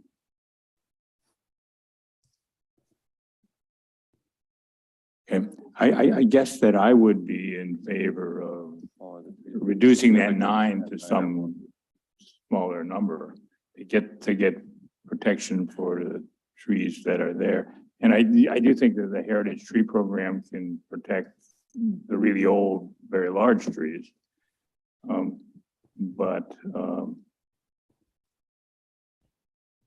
not quite sure I understand the rationale for reducing the diameter of oak trees, but not of others. I think it's because of their slow growth characteristics and the fact that it was a species that the committee wanted to protect. And it's provide. a priority species identified by the Washington Department of Fish and Wildlife. Yeah. Mr. Boki. Honestly, I think 4 inch of anything, but if you made everything 4 inch, people will cheat. I mean, they'll just cut trees down. I mean, there's cherry trees that are 4 inches that people will just cut down. They're not that tall, right? We have fruit trees are kind of separate and apart. Yeah. There's, Non-native, like camellias, they grow like crazy. yeah. Mhm. I mean, I don't want to encourage people to cheat. Right. So right now, we're at 9 for other than Gary Oaks, and I just, again, I'm trolling for consensus on Gary Oaks being significant at 4 inches DBH or 6. 4, I hear 4. You go to the recommendation for 4, okay. Seeking clarity in all things. Are there any other portions of that issue number 6, though, that we don't necessarily have clarity on? Do you The have other, what you need? yes, the other portion of this issue is whether or not to include a single Gary oak tree of 20 or more inches, which is what's defined as a large Gary oak Right. tree, as a part of our critical areas ordinance. I have a problem with that because of the flexibility issue, but that's just me. What do you guys think? But what would that do? I mean, what provisions of the critical area ordinance would come into play most often if we did that? So we did have some red lines in front of the planning commission that they reviewed that would have included the having individual oak trees as part of the as part of the critical areas ordinance. We would be looking to amend the definition, and we would also be looking to amend some of the provisions. So we have the code already drafted. The largest changes in the definitions and as well as the administration of the code. So it's a different type of permit that would be required and a different type of review that would be required. So for the removal of a single Gary oak tree, it would always trigger an administrative reasonable use exception if it was part of the critical areas ordinance. But it wouldn't trigger a review above the level of the city. It wouldn't trigger getting may. any of that ecology and Someone could other appeal people it. and adding lots and lots of time and expense. It depends why they're choosing to remove the tree. And so if we said no, because you're not meeting our reasonable use exception criteria, They'd appeal it. then will either appeal it or take it to a reasonable use, standard reasonable use exception, which would go in front of the hearing examiner.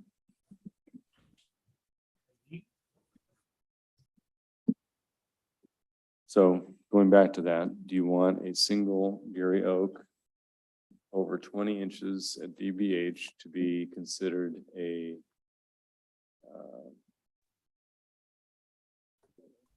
I guess a critical area or, under critical area review is the proper definition, right?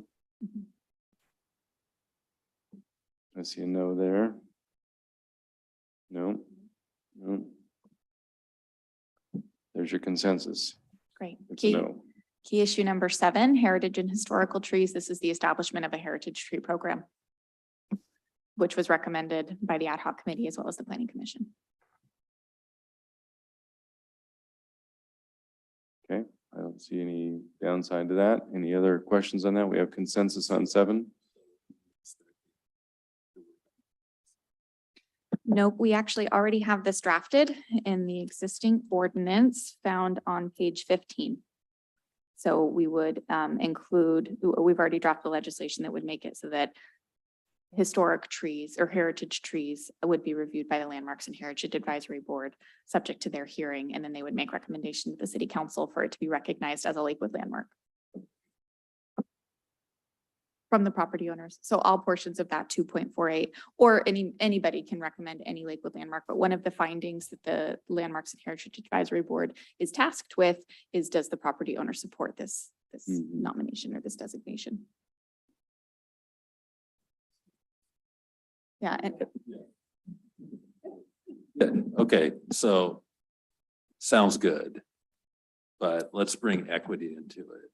It's going to be landowners with large lots who have large trees who are going to put those into heritage so that they can stop any development So thereby pushing development into other neighborhoods. That's what's going to happen with this program.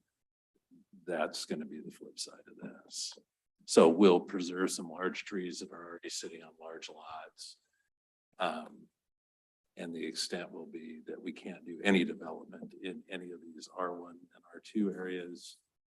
And it's going to push it back into the R3 and R4 areas. And the one thing, and we haven't discussed in this whole thing, is this whole ordinance doesn't do anything for what the real problem is that we've got half the city that doesn't have any trees on the canopy side. So I think this maybe isn't as well thought out as we're hoping, because there will be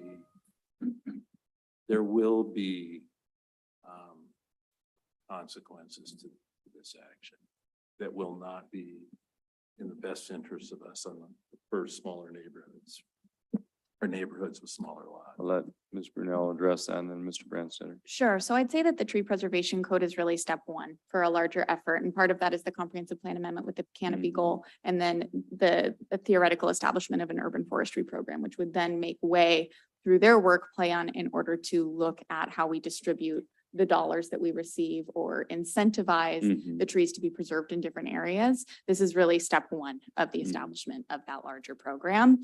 But to your point, in single family residential lots under 10,000 square feet would continue to be exempt for all species except for Oregon white oaks. But those people who have large lots, even if we decided to upzone some of the estate lots around the lakes, even if we Completely decided. defeat it. They could completely defeat any upzoning. No, it's a different question. Absolutely. We could upzone or proposed upzone, they could provide the public comment the whole bit. Let's just assume hypothetically that the upzoning passed. That doesn't mean that they have to subdivide the lot that they own. If they sold to somebody who wanted to do it and upzone it for them, then that's a different question. They don't have to automatically, add density on their existing single family residential lot. That is correct, but if you're a heritage tree and I've got heritage trees on my lot, is someone else gonna buy it? Can they take those heritage trees out? So there's certain criteria for designation found on page 15 that would required to be found in order to designate a heritage tree. If you want to read through them, or I can read through them, but it's to ensure additional measures of protection for trees with unique characteristics, historical importance, or cultural significance. They would have to make that claim. LHAB would hold a public hearing. They would forward a recommendation, and ultimately it would be up to the city council to affirm that recommendation and determine if these trees are considered to be heritage trees and dub them as heritage trees. How many lots in the Lakeview, Springbrook neighborhoods would have heritage trees on them, realistically? I'm not prepared to answer Yeah, that question. none. I'll answer for you. None. What most likely would be where all the heritage trees are? The majority of our tree canopies in single family residential zones. Okay, and at R1 and R2 would have the really old ones. Maybe there might be 100-year-old, and all I'm saying is there are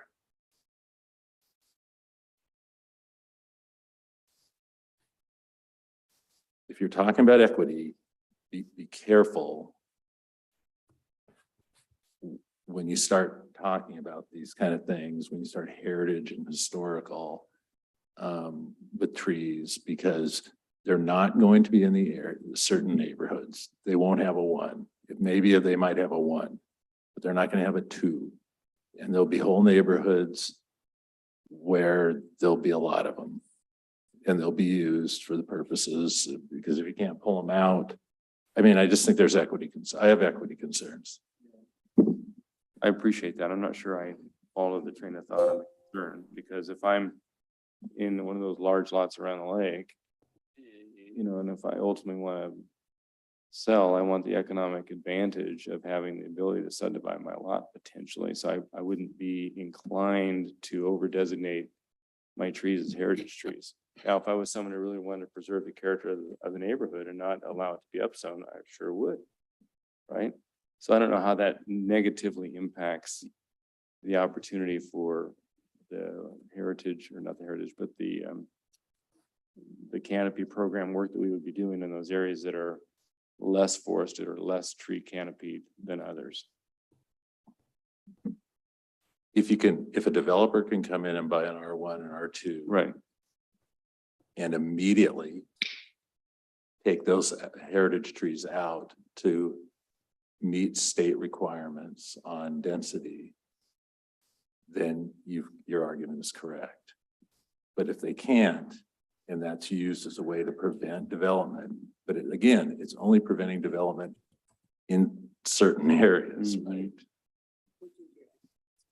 Right. Yep. Mr. Branster. I have to disagree with Mr. Volkey. I think we should preserve the trees in those neighborhoods Right. as much as possible. That's the no net loss kind of theory. We should encourage more trees in the other areas. It's not the zero sum game where you can only have so many trees and so much density. Otherwise, we get pushed to have increased density everywhere. We don't have the opportunity to expand the tree cover. So I think we can do more in the areas without the tree canopy by zoning requirements that require streetscapes as part of the design, moving it back from the sidewalk, and taking some innovative approaches that require groves. There was a time when that was, if you go back a couple of decades, when that was the design of apartment complexes where they had more open space, where they had a big courtyard, where they had a tree grove off the edge. And now it's, hardscape and see how many units you can cram into Parking, a concrete jungle. And so I think we should look at that as a remedy for those neighborhoods as opposed to trying to incorporating an element which would perhaps endanger even more of the more forested areas that we have. Mr. Branstetter. Yeah, I'm certainly in favor of establishing the program. I don't see it as being, I see it more in line with the definition of a heritage tree that Ms. Brunel put, where there's something significant other than it's just a big tree. Okay, that there is some other reason. It's the community has some sort of attachment to it. It has some historical significance, cultural, being able to go and do that. An example would be the oak tree that Mr. Anderson mentioned before, of where we redesigned the sidewalk and the plan on Veterans to retain a tree that was really, the community really thought it was a landmark that people use it to tell people where to turn, being able to go and do that. That's the sort of thing. I don't think we're going to see a great prolific rush of private property owners to take trees that are within the areas of their property that is solely for their own area to do that. I think, we have the landmark and heritage thing in your board, and they're going to sort of set up some criteria and process to make those determinations. And part of the thing that goes with getting a tree designated is, in addition, while you may get some incentives, you also get some responsibilities with regard to that tree, just like any other historic property that you get designated. For instance, and when we look at things and that I think there are a good number of trees that might be eligible for heritage tree status that are on public land. For instance, some of the trees that were many years ago by the wife of the superintendent of Western State that brought them here and planted them in Fort Silicon Park would deserve consideration. The 13 red oak trees that are still exist in Tillicum that were planted as a part of the Avenue of Remembrance after the First World War that still exist. I'd certainly like to see them protected and would be on my list of consider as heritage trees to be able to go and do that. There are a number of trees that were planted around the city by the city or other groups that are intended for memorialization purposes of important individuals to be able to go and do that. We got a couple here in front of the city hall. They're not huge yet, but they were intended to be significant to be able to go and do that. And don't really want to be too prescriptive to the Landmarks and Heritage Board, because I think we would be looking to get them to establish the program and establish the mechanisms within the program to recommend to us rather than prescribe those to them at this point. And heritage trees obviously can be designated on public or private property. That's the purpose of this. Correct. Certainly there's some good use for doing it on property because maybe uses would change and you want to preserve the character of those trees so that the uses would be around them in the future or whatever. Okay, so are we good on number 7 so we can go to 8? Sounds like we've got consensus on 7. Did you have another comment, Ms. Farmer?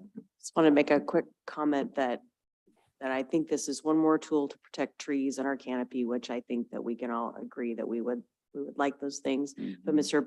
Boki's point is well taken, that we need to be proactive in the areas of the city needing a larger tree cover.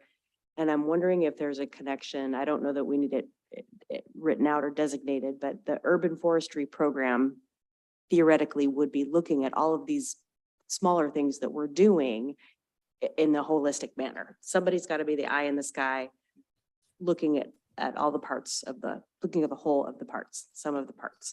And so if down the line, somebody's got to be keeping an eye on the heritage tree program to see if it's got unintended consequences, and that would probably be the urban forestry program. Correct. Okay, great. I'm good. Ms. Bell? Thank you, Mr. Mayor.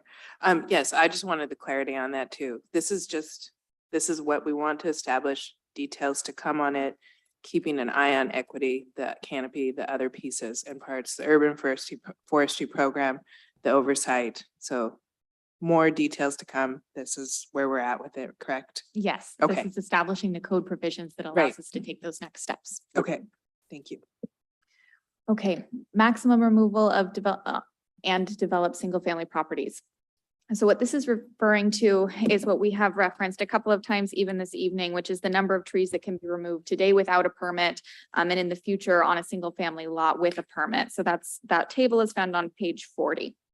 In front of the ad hoc committee and the planning commission, there was another option for how we could evaluate trees to be removed rather than number, looking at canopy coverage. And so that idea was brought forth. It was the option that was selected by the ad hoc committee. They wanted for the city to maintain a specific percentage of tree canopy on individual lots, and noted that no significant tree may be removed in a critical area or buffer, or if it's a heritage tree. Those changes already exist or have already been made.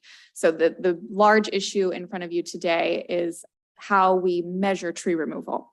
Do we do it based off of canopy coverage as referenced by the ad hoc committee, or planning commission reviewed the same options and said that we shouldn't make changes. Instead, we should keep it as it is to the existing code, except no longer have no tree removal permit required. That change has already been made on page 40, and that it would not apply again to those Oregon white oaks. Think about that, digest for a second, and then.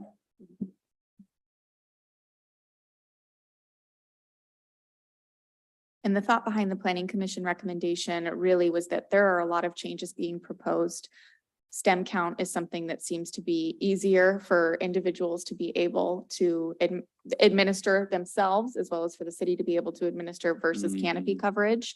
There are other jurisdictions, Lacey is one, that does that does look at canopy rather than stem counts. So, and they recently redid their codes. That's what prompted this discussion and this idea. It's another way to look at tree preservation. Today, we do stem count. Everybody seems to understand it.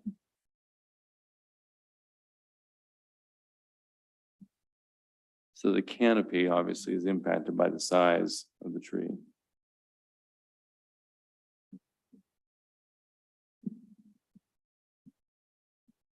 I'm trying to think through that. So you've got 3 large fir trees and 1 large maple on a property.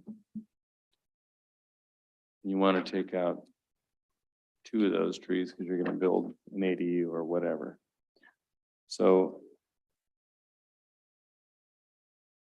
no significant trees may be removed. We're not talking about a critical area or a heritage tree. It's just the measurement in which we use to evaluate trees. Do we do it based off of the size of the trunk? Or do we do it based off of the size of the canopy? And I think that this does tie in really closely with key issue number 9. So I'm just going to present them together, which is replacement. And so based off of replacement, we have the 2-to-1 ratio, which is the diameter of breast height. That's what we use today. Council has already addressed the concern of canopy coverage and added that into the code. And you've added as well the carbon sequestration option. So you've given 3 options for tree replacement. It's the key issue number 8 would be, how does staff review the number of trees that need to be maintained? Do we look at canopy coverage on a lot, which we don't have a lot of data for today? And in the future, we would need to continuously monitor, or do we look at the number of physical trees and the height, which any of us could go out and measure at any given time?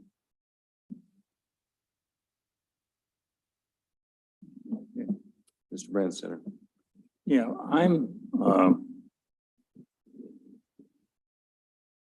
this isn't what I'm looking at, but I'm not concerned with the Planning Commission's recommendation. They're saying the difference between the 2 recommendations is one deal with number of trees, and the other is deal with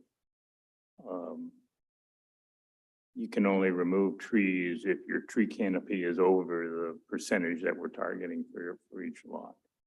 Okay, I don't want to go to a tree canopy percentage lot by lot. I think we need to stay focused on a bigger picture of tree canopy for the city to do that. But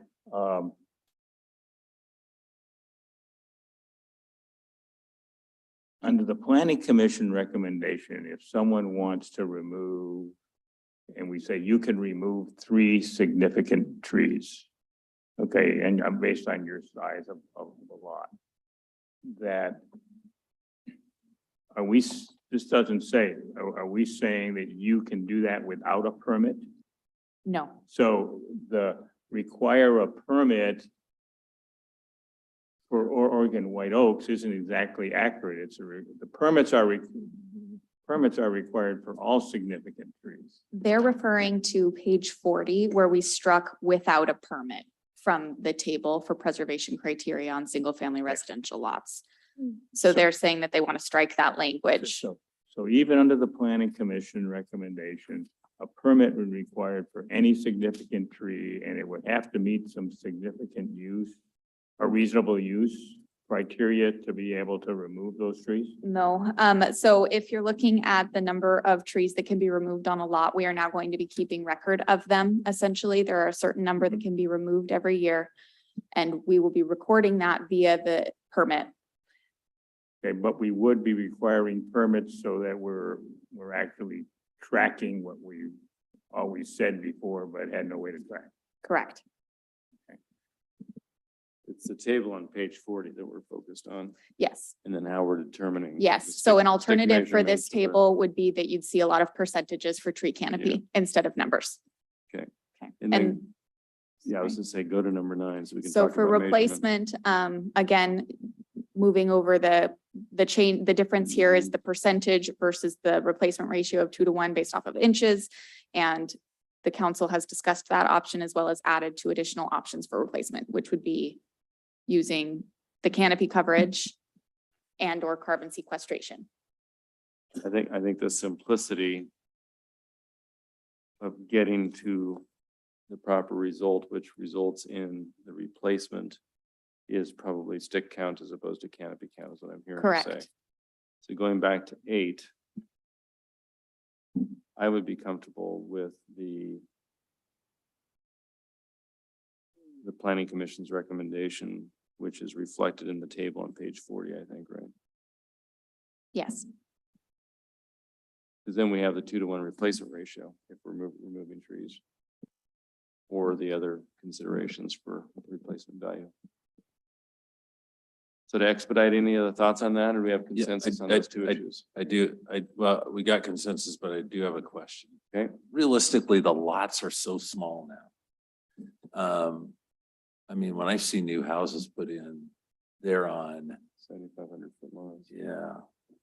And how do you replace, where do you even plant trees in some cases? So they put one out in the front yard, small front yard, boom. And then maybe one in the back, but their backyard is maybe 10 feet from here to that screen, maybe. So you're asking them to put another big tree in the backyard. Or if they cut down 4 trees, you're asking them to plant 8, which isn't really realistic. I personally, I don't think on a 7,000 square foot lot, unless you're gonna shrink the house. Is that the goal here? Or they could do off-site mitigation Okay, or a so- fee in lieu. Okay, so explain the offsite mitigation. Offsite mitigation would be, in theory, through the establishment of an urban forestry program, the city will have identified properties that we would be looking to have trees replanted on. Or the property owner could come with that idea themselves for a location in the city that would be approved by the city. In this case, a developer, Yes. because they seem to be the ones. Maybe they have another developed. project in a different location that they'd like to use the mitigation, we'll call them credits, from Mhm. this project onto another project. That Or would be one could, option. or could they use our PDD and do it on site, but do it on a corner of their lot that they bought, In the open space tract? Yeah. Sure, in theory. in theory? Okay. Yeah. Okay, all right. So we good on 8 and 9 now? We have clear, Mr. Branstetter and Mr. Anderson. Yeah, So no. on number 9. Okay. I'm not comfortable with an owner may choose to not plant the required number of replacement trees if an arborist says they can plant fewer trees that at maturity will build the canopy. At maturity is decades. Okay. Where are we? Let's go back to 9. We're and then on Let's get 9. oriented. Okay. I'm not It following says here. an applicant may choose to plant fewer replacement trees. Okay, and if they will compensate for the canopy lost when they reach maturity.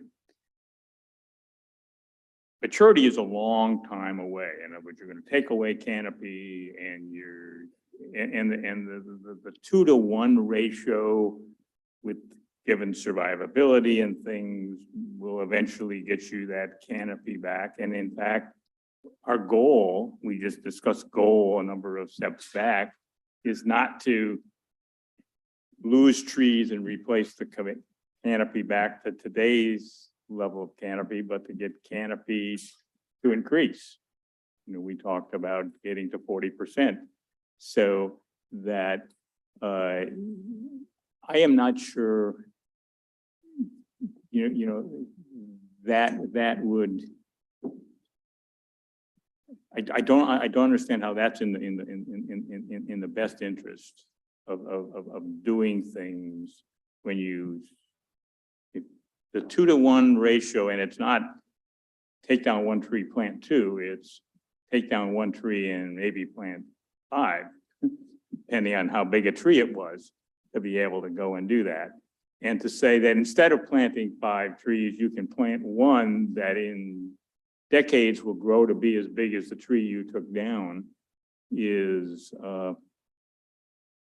I don't see the certainty in that, and that doesn't get us to an increased tree canopy in any way to do that. So I would really want to take that portion. I retain the 2-to-1 replacement ratio for significant trees and take out this application of if you plant enough trees to get back to a tree canopy at maturity. I don't think that gets us there, and it certainly doesn't get us there in the shorter midterm. And it's going to be awfully hard to track if 30 years from now somebody goes out and measures the canopy and says, well, you didn't quite replace it all and even grow the canopy to do that. So I would take that off. That's one opinion. Let's make sure we have consensus on it. First of all, my question to you is administrative burden.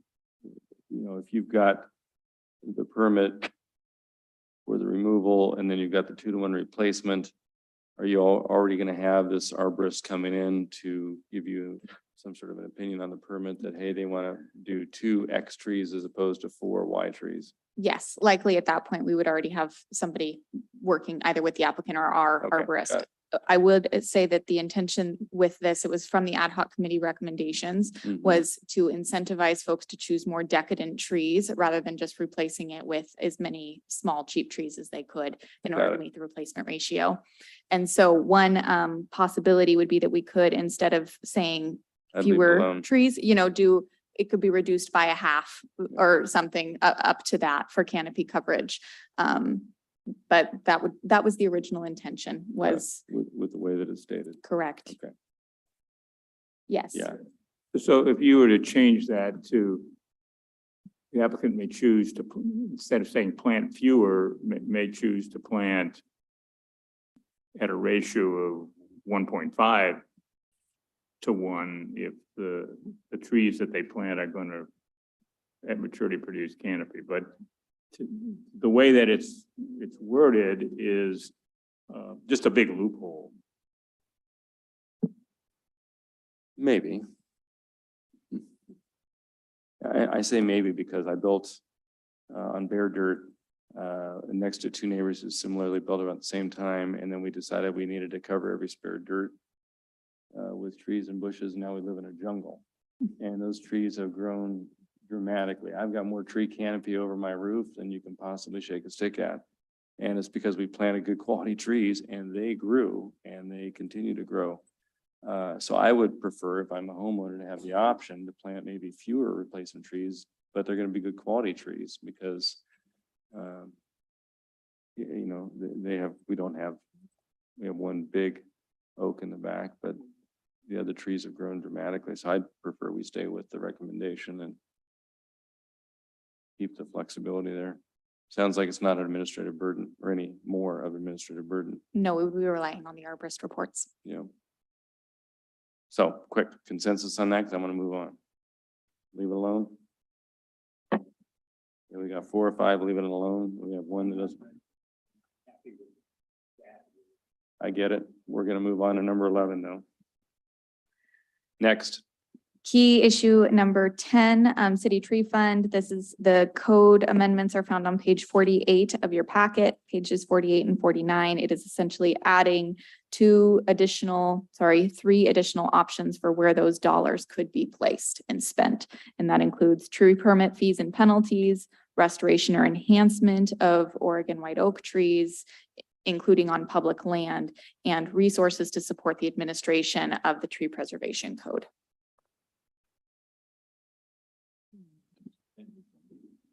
Any Mr. idea, Boki, yeah, go ahead. any idea how much more in fees that will produce in a given year? Because this goes to the other point of how are we going to get trees into these other neighborhoods? We can't estimate that Discrete. until we kind of set a baseline, I would say, for what the cost of the permit will be.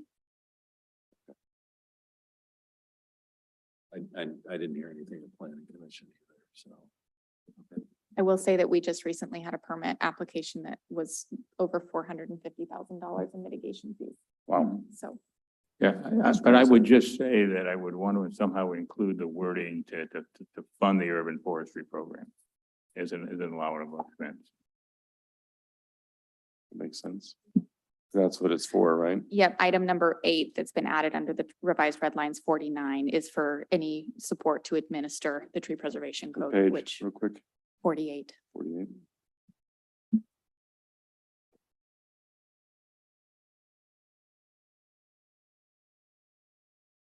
Really quick, we got 2 more. Right. So are we good on this, folks? Which one, just to be clear for Ms. Brunel? 10. Back to 10, please.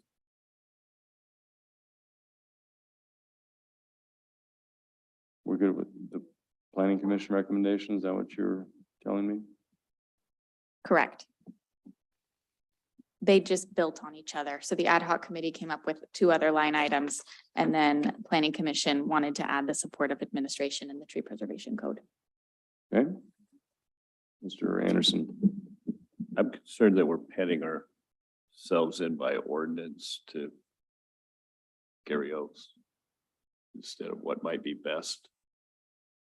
What if I'm not an arborist, but different trees grow better, different places. mhm, Maybe some areas are more suitable to one species than the other. Maybe sequestration becomes more important and we have some, maybe it's easier to get people to develop in a way that creates more canopy if they have more attractive trees and they don't think Gary Oaks are that attractive or they're slow growing for their development. So I'd like to see more flexibility left in it than pinning it down. We, on item 3, so this is on page 48, it is restoration or enhancement of native trees like Oregon white oaks on public lands. So we gave us an option for any native species for the replanting. 48. Is it another oak tree? I mean, what's like a Gary Oak? Is it Native the same- Native is trees, it the native same trees. pattern? Native trees, heritage. Yeah. Okay. I would too. That other stuff will grow, a lot of native stuff will grow a lot faster. We can certainly make that change. And to his point, Are we good? Okay. Key Number issue 11. number 11, and this code change can be found on page 47, 46 and 47. It is adding enforcement section to the code that does not currently exist. We do rely on Title I for enforcement of all of the municipal code, but found throughout almost every other development regulation specific chapter, there is a set aside for enforcement of that specific chapter. So this is bringing consistency through our development regulations, stating where the reference is for the infraction if they do not comply with the code, and setting a triple amount of the replacement value for malicious cutting, which we've already discussed a definition for. And then a portion of this chart also discusses the fees, which, as we mentioned, will come back before you during the budget cycle. Right.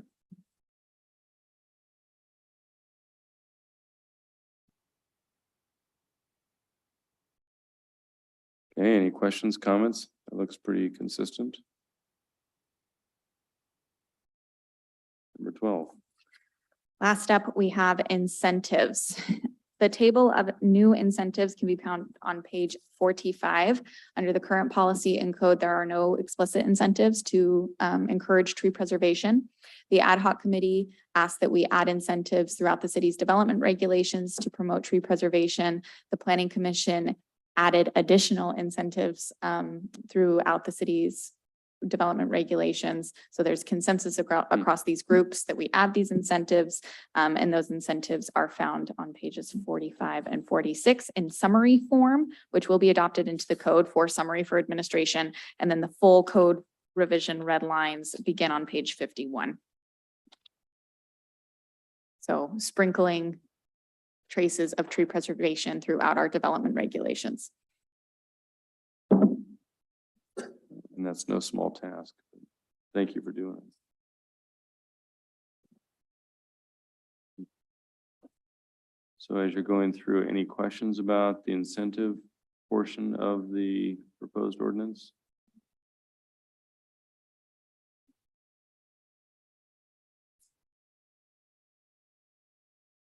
Did you find other city examples in the jurisdictions around us that had similar incentive provisions? Yes, we used like jurisdictions to kind of base our incentives. And then when we got in front of the planning commission, they asked that we look even further to see if there might be some other options for us to use. For that, we did, for example, impervious surface, our planned development district, which is pretty unique to Lakewood, adding it in as an option for other types of incentive measures that we have for like density increases, and adding tree preservation as another option. Did any of the members of the ad hoc committee that were, on the development side of the group, did they have any other input or comment on? They requested Incentives. and encouraged this as an option to allow for flexibility in Got it. design. Good, okay. Any questions? Ms. Farmer? I was curious about the impervious surface bonus. Just curious as to why we would. I don't know. There's pervious surface, there are some other options. Is that a direction we want to go? I'm curious where that one came from. It came from the planning commission, and at that point, we were looking at other types of reductions, and impervious surface was one. Okay. It is on page 53 of your packet, and it says the director may increase the amount of allowable impervious surface area by 5% to compensate for the preservation of a significant or heritage tree. We looked at this as somebody had to possibly create a larger driveway in order Go to around work it. around a tree or something like that, where they were trying to. But in the single family residential zones, you can see on page 52 what the impervious surface requirements are. Actually, this is commercial. I did not copy that for you. I'm sorry. It's about 30, it's in the 30% for most zones. And so seeing an increase in that could be a pretty big deal for those larger lots that are having to weave in between trees. Okay. Or even the smaller ones, Yes. for sure. Any other questions on this one, the last one? So in recap, it looks like we've got consensus on all but item number 4, issue number 4, that we may need to come back, take a quick little review of For item easements and 4. right-of-way. Yeah, with regard to easements and franchise utilization in the rights of way. So do you need any more feedback from us before you come back with some thoughts on item number 4, or Mr. Buer comes back with some thoughts on item number 4? It'll be Mr. Brewer and Tiffany Spear, and they Yeah. will be back before you with some more thoughts on item number 4. next Wednesday, the 5th. Next Wednesday. Okay. Well, you're gonna come back Monday so we can thank you. Sure. Thank you Mhm, tonight. Yeah. Yeah, thank you. Yeah, thank you for all your hard Thank work on you. this. It's been Yeah. very good and very thorough, and I know a lot of heart and soul went into all this good work. So thank you for all of that and your work with the committees and planning commission. Certainly with us, we're kind of a hard group to deal with. No, it's been a pleasure. Thank you. So, very good. Well, any other thoughts or questions for the good of the order before we turn to the next item? Ms. Farmer? I'm sorry, I'm having second thoughts on number 9. I'm resonating with what Councilmember Branstetter is talking about with just a count of trees and a count of trees. The goal, it sounds like all the conversation was to promote a higher quality choice of tree, a stronger variety, more decadent, I think decadent was the word. But as written, I believe Councilmember Branstetter is right. It doesn't say that. And so how do Pull we it up maybe real ensure quick. number 9, I think it was number 9. Is there a way to address the issue as we've talked about it? Yes, we will bring back revised red lines. I think a simple way to address that is requiring a 1-to-1 ratio. So for every tree that's removed, it would be replaced by one that's at least of equal canopy coverage would be a simple way to replace that. And we can bring that back forward when we bring back forward number 4. Would that be acceptable? So a 1-to-1 replacement, providing The same canopy coverage. Okay. But that could be dependent upon species, you know, in my The mind. species. Yeah, Good. Yeah. You're right, yeah. If we want to promote a And higher s- quality tree, how do we So, say that? so instead of saying fewer, okay. How do you say that? yeah, Exactly. because some trees certainly have a different spread to them or whatever you want to call it technically. I can just see the stuff in my backyard. Some has really grown beautifully. Some has not grown as beautifully. And, you know, you kind of, then you say, I'm gonna replace that one and put something more beautiful in, right? So, We'll bring back a couple of options. Yeah. Thank you. Yeah, I just, so this could result in fewer total trees. You could take out 4 and plant 1 under this. You know, and so going from, if an arborist says it's okay from go to 2 to 1 to 1 to 1. Now, that's not the same as planting 1 tree. You take out a 20-inch tree, you plant trees that at least total 20 inches Right. instead of 40 inches. And, but they're the right kind of trees that'll produce the canopy. But I can't read that in this word. I understand. It what you're doesn't say saying. that. Yeah, I understand what you're saying now. Okay. Okay, so we're gonna come back with 4 and 9. All right, very good. Thank you again. Okay, folks, we are going to do a meeting now with the Landmarks and Heritage Advisory Board, but let's take 5 minutes, to let them get set up. Give us 5 minutes to take a stretch break for a minute. And then just so we are timing our evening, because it's now 9:15, we'll get back at 9:20. Let's kind of put the work plan to about 15 to 20 minutes for landmarks. And then I don't think the TPU proposed rate adjustment will take much more than 15 minutes. Okay. Yeah, the tribal update should be about that. And then the rules of procedure are probably gonna be 5 minutes or less. So that gives us no more than probably an hour. Okay?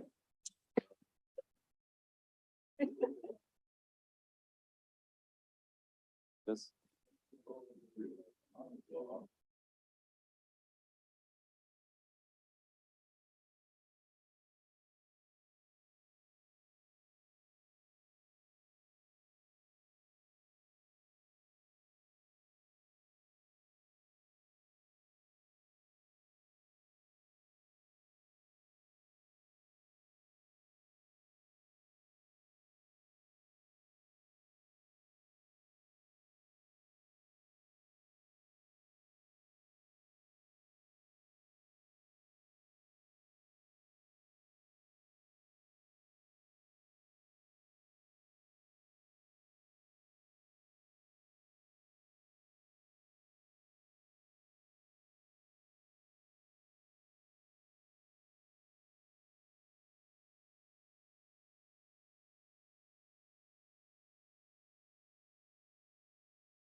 Okay, folks, let's reconvene and move this train forward.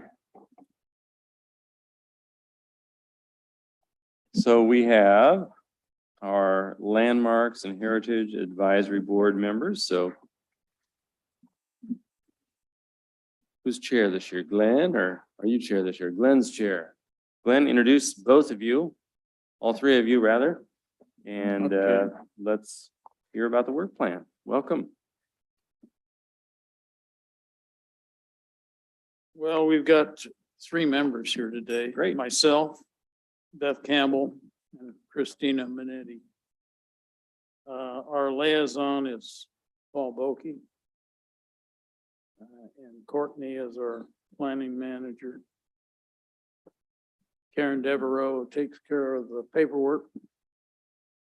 The background, the mission of the Lakewood Landmarks and Heritage Board is to preserve, protect, and promote the unique heritage and historic resources of the city of Lakewood. Landmarks and Heritage Advisory Board advises the city council, the city manager, and the city staff with connection to protection and preservation of historical landmarks in Lakewood and establish procedures for designation and preservation of landmarks. Last year, we implemented the historic street sign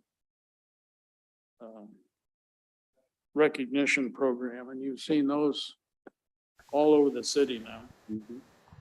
That was the first group of those. We implemented the first draft of the Lakewood touring map. However, we've got more to add to that, and it hasn't been updated since 2015.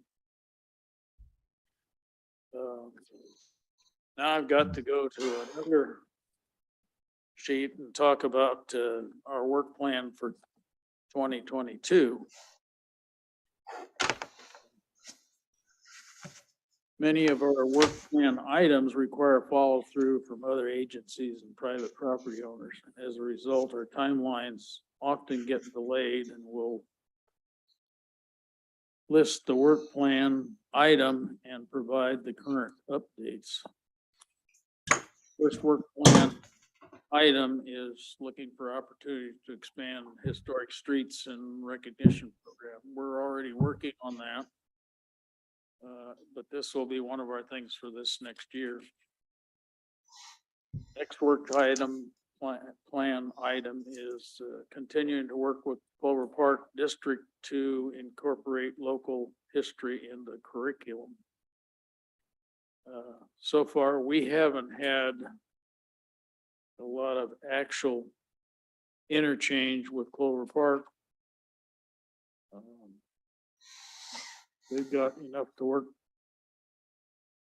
to do just to get schools open again and things running, but we're working on that. Third plan item is to research grant opportunities and fund historic markers throughout the city. And we have two markers right now that are at the Foundry. One is for Woodbrook Hunt Club.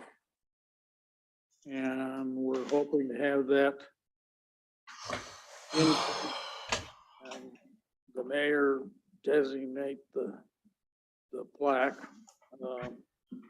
in about November. At least that's Woodbrook's plan. Historic plaque ought to be available here anytime, even the next 2 weeks. The second one is the Bird Cemetery, which is off Phillips Road, on the game farm. The historic marker would be in the city right away at the edge of the road, rather than going on the game farm and setting it up there and having people drive up and around to the cemetery.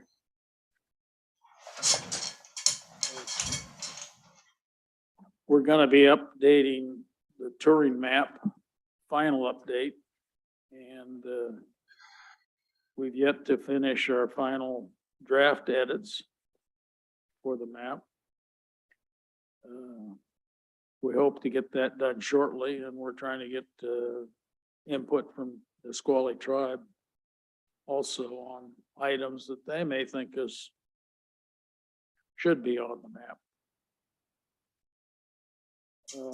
Fifth item is work with Pretty Gritty Tours to have walking tour maps for tours in the city of Lakewood. And I think there's gonna have to be at least 4 because Lakewood is so spread out, you're not gonna walk very many of them.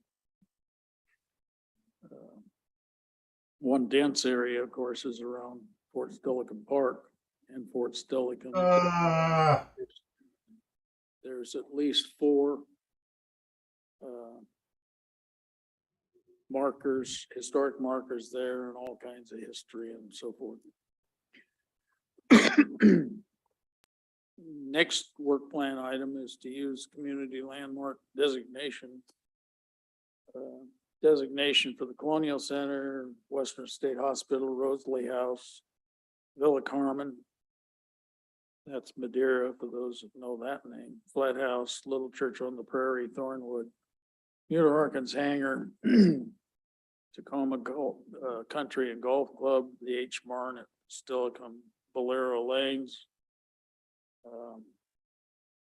Denny's, that's on Pack Highway, and House of Donuts in the Allen Liddy House.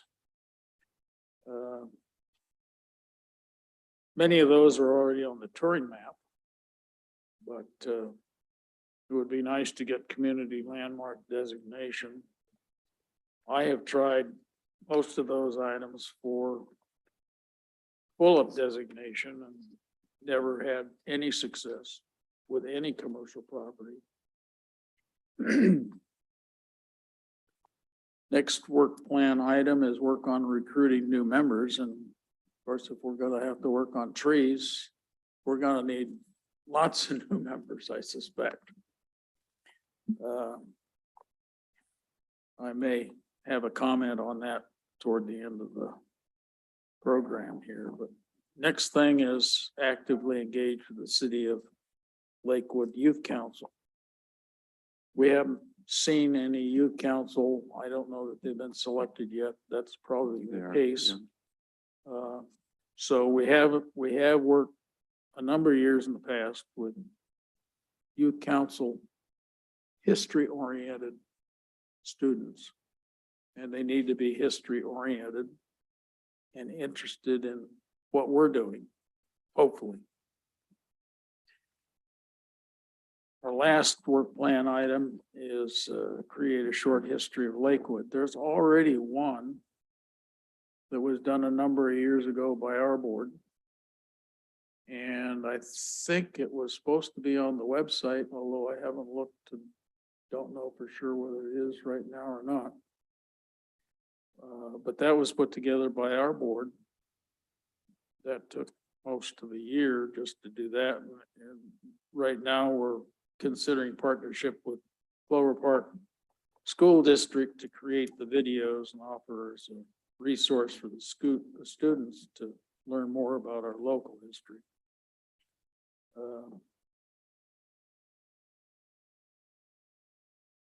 We're gonna address all of the updates to the 2022 work plan items and plot the significant progress. Couple of things in closing that I see as a problem. It's been very hard to get meaningful historic preservation of buildings in this city. One, we got to have owner permission. Commercial property needs owner permission. With commercial property, that's always kind of been a no-no because nobody wants to lock up their property. If we add trees into the mix, how are we going to work designation of trees? Is it focused from the city's perspective? Do we have to have owner's permission? You know, we've got a lot of questions to answer in that area. Some people may want to designate their trees for locking their property up, possibly for non-expansion. You know, I don't know how that's gonna work. It's gonna be a lot of working on how we're gonna designate, how we're gonna do it. We put brass plaques on the tree trunks.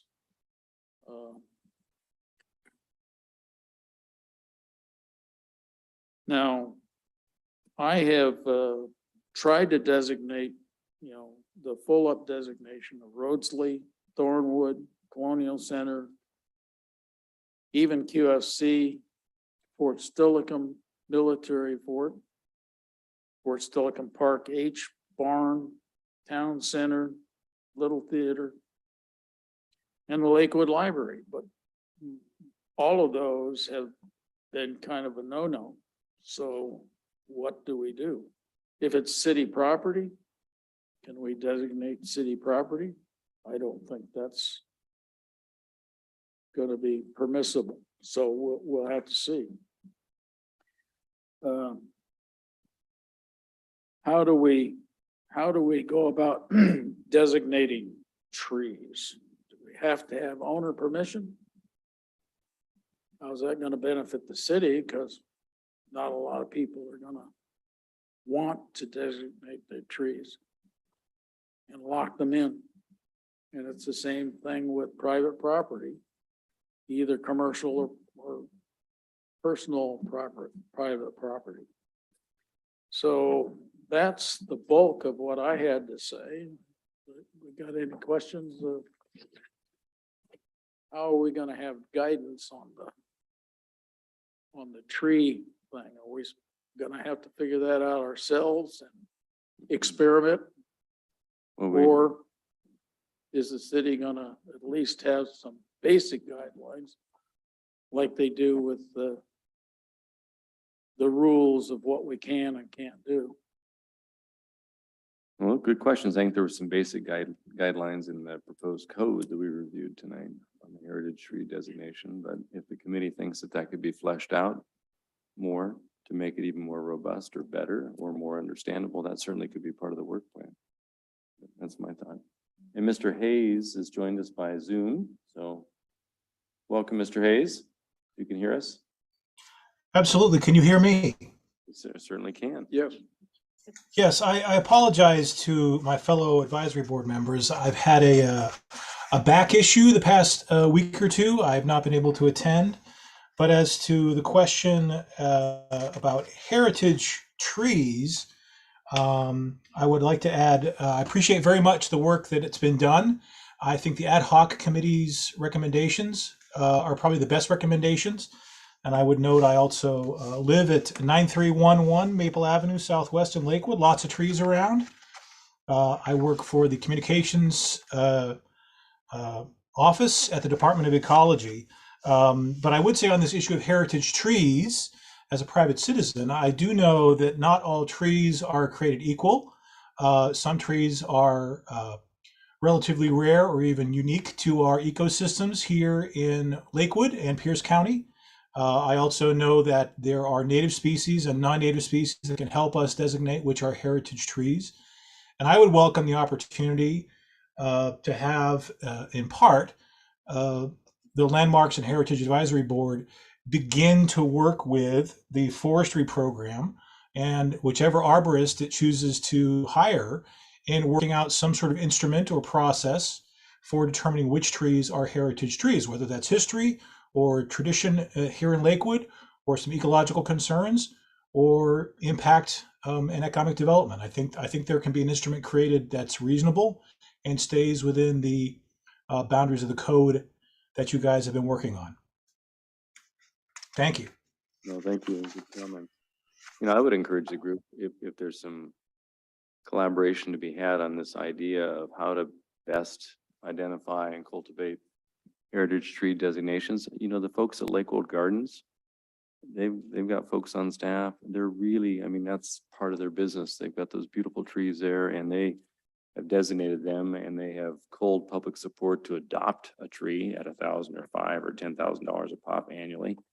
And so, they have a bit of knowledge about what are significant trees in the city of Lakewood, and they could be of help perhaps to you. So certainly reach out to them, on that. That'd be my comment. They know their trees. Anything else on the work plan? Any other thoughts from other members' perspective? Beth? It's always exciting to get started on something different anyways. We haven't done trees before. Mhm. So we'll see what we can do with that. And I'm sure there's going to be some. My father has we think it's a volunteer cedar of Lebanon in his yard. And we think it kind of came over from Madeira on its own because it predates the house. The house is from 1953 and the tree has been there the whole time. It survives not necessarily sensitive prunings from the city, and it's fine. It's fine. It's very hardy. It's just the street side is trimmed up high enough so the school bus can go under it, and the rest of it is lower, but it's fine. So, but yeah, it's just something new to work on, and so it was interesting hearing all that presentation about that, and we'll figure out what we can do to help. Mr. Branstetter? Yeah, well, thanks for the update on your work and being able to go and do that. As we start to identify a few heritage trees, maybe some of that will get done in time to get included in your walking tours or on the maps if they're really significant. And I think, there are other cities with heritage tree programs that we can, look at their criteria and things over there, and what looks like it would work well for Lakewood, we can choose, and we'll go on to do that. I did wonder on your list of things to look to designate. I was wondering whether the dam that is created Lake Steilacoom is something that is, I don't know whether that's now considered on a piece of public property or whether it's in private ownership or what, but certainly I think that's something that might be worth looking at in terms of a historical designation, or somehow noting it that just if it emphasized that Lake Steilacoom isn't a natural lake, but it's a reservoir, I guess. I guess I have one concern that gets voiced to me by people going around, and that is on the historic street designations. That many people appreciate them. The fact that Steilacoom Boulevard used to be called something else, and Hipkins Road used to be called something else, and the ones that are down there and the location of where the Speedway is. But I also get a lot of comments about Bridgeport Way. And to summarize the comments, they don't understand a brown and white sign that says Bridgeport Way Southwest on the same pole as a green and white sign that says it's still Bridgeport Way Southwest. And charitably, folks describe it as clutter. Those that are concerned about how we're spending our money, wondering that. So as you look at doing that, you might want to consider that the materials for those signs might be able to be repurposed and gone to identify some other trees or roads in the city that actually have historical previous names different from what they have now. Ms. Bell? Thank you, Mr. Mayor. I have one suggestion that I think might help you in getting some of these things on your work plan accomplished. maybe partnering with the Arts Commission on something like the history of Lakewood, working with the video expertise that they have on the commission, different things like that, so we can move some of these things forward, because I know they've been on your work plan for a significant amount of time. So just trying to get some traction, some help, people who know how to do those things, I think would be a really great help. I don't know if it's a possibility to combo those up, but might be something that could be looked into. That's an excellent point. I was thinking about grave concerns, Laurel runs that. She came before the Lodging Tax Advisory Committee this last week and got a recommended funding package for the first time ever. And that included some funding to perhaps put on some video work by the Pretty Gritty Tour people. And I noticed that was part of your work plan. Be a great opportunity to leverage, because now she potentially, if council adopts the recommendation, will have some resources to do something that she's been trying to do for a long time. It really plays well into what you're trying to do historically as well. We have a historic marker that was dedicated by Claudia out there in the cemetery. That was done, I think, right about the time when they started fixing up the cemetery and identifying the grave markers. But good opportunity for one of those video tours or something Yeah. similar that these folks can do. So, Well, from our standpoint, she knows where certain people are, and of course, I don't think that's even identified yet. But we can work on that. sure. Makes it lively, interactive. Essentially.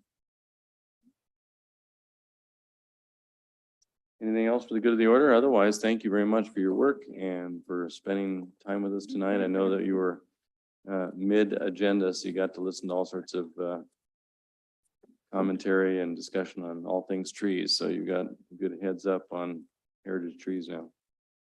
Okay, hope we did on time with your 15-minute. You did. So far, so good. Okay, You great. got 30 seconds to Great. vacate. Okay, Thank you. Okay, next, we've got our Tacoma Public Utilities proposed rate adjustment presentation. And to discuss this with us. Well, as good evening. Good evening. So good to see you, Mayor, in Yes. person. Yes, you too. Thank you so much for Natasha, good having to see me, you. Mayor and council members. Really appreciate it. And I promised that I would be brief. So I did submit a PowerPoint presentation, but there's a lot of it that I know you all already know. So I'm not going to spend a lot of time going through that. I do, though, want to introduce two of my colleagues that are online with me today. Michelle Brown from Tacoma Power, and she is a power analyst there. And then Andrew Saremba, who is a utility economist from Tacoma Water. And they're here if you have some technical questions about the rates themselves to help answer those questions. So we have the honor of serving about 8,600 customer accounts here in Lakewood. And so as we do every time we get ready to propose new rates, we try to go to out to the community to make sure people know what's happening and have the opportunity early in the process to go to our public utility board meetings or our city council meetings, because of the Tacoma City Council confirms the rates, to give comment or to write in written comment or to give us feedback that we can then give to our policymakers. And so tonight I was going to go through a presentation that told you a lot about TPU, but I think you all know that. But I'm going to skip right just to our rates principles and what that means. So our rates principles are that we're going to keep our rates consistent, gradual, stable, and predictable for our customers over time. And so we have a long range planning. So, you know, we thought we were going to be somewhere in the range of 2 to 4% for the next 10 years. And this falls right in line with that. And we did do a smaller rate increase during COVID. So a couple of years ago when we were here, we had told you about how we weren't raising rates to the same level that we would normally have done, because we recognized that people were definitely struggling during those times. And that even coming out of the pandemic, that there would still be folks struggling. And so we wanted to be sure that we didn't have a huge rate increase at that time. And so now we will over the years place a little bit of catch up because of that. The name of the game, as you all know, it just in life in general is inflation, right? So we're all seeing inflationary costs, whether it's for gas or you're feeding your pets, and we have it for our gasoline as well and feeding our fish at our fish hatcheries. So we try to make it relatable because people understand that they're paying more for all of these services. And that means that the utilities are paying more as well. And that translates to them having a higher utility increase. And so I'm going to just talk to the one pager instead of pulling up going through the presentation, unless you all want to see a long PowerPoint presentation. But the one pager that we have kind of goes over it pretty well. And so it has Tacoma Power and Tacoma Water rate adjustments. And then at the bottom, it has environmental services, which you can ignore because you are not in the city of Tacoma. So this is just the top portion would be for your your accounts here in Lakewood. And so for Tacoma Power, they are proposing an average increase of 3.9%, and that's for all of our customer classes. So that means if for industrial customers, small business customers, residential customers, there's an average of 3.9%. Specifically for residential customers, we are going to have a $3.70 per month increase in 2023, and then again in 2024. And again, these are the proposals. It doesn't mean that it will end up being exactly right here, but this is what staff is proposing to our Public Utility Board. And then after they accept the rates, it would go to the Tacoma City Council to be confirmed.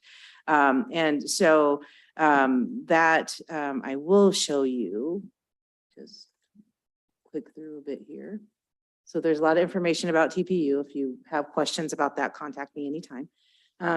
So here's the rate increases I wanted to be able to show you. You do have about 52 water customers here in Lakewood. There's only 8 residential customers. The rest are commercial. And so there's not a lot of residential customers that will be paying this increase, but it is $2.05 in 2023 and $2.10 on a monthly average in 2024. And then you can see, this puts into real perspective, an average monthly bill is currently about $98, and then it'll be $102 and then $105 or close to $106 in 2024. And then this shows you the comparison to utilities that are most like ours in the region. And so these are actually 2021 numbers because that's what we found advertised. So their rates are definitely higher than this right now, and they will be even higher in 23 and 24. So you can see we are still very, very low compared to the other rates, and that will be going up as well. And there's a rumor out there that PSC will be proposing a 10% increase. So when you think about that, in comparison, we are still among the lowest in the region, and we will remain so even with this rate increase.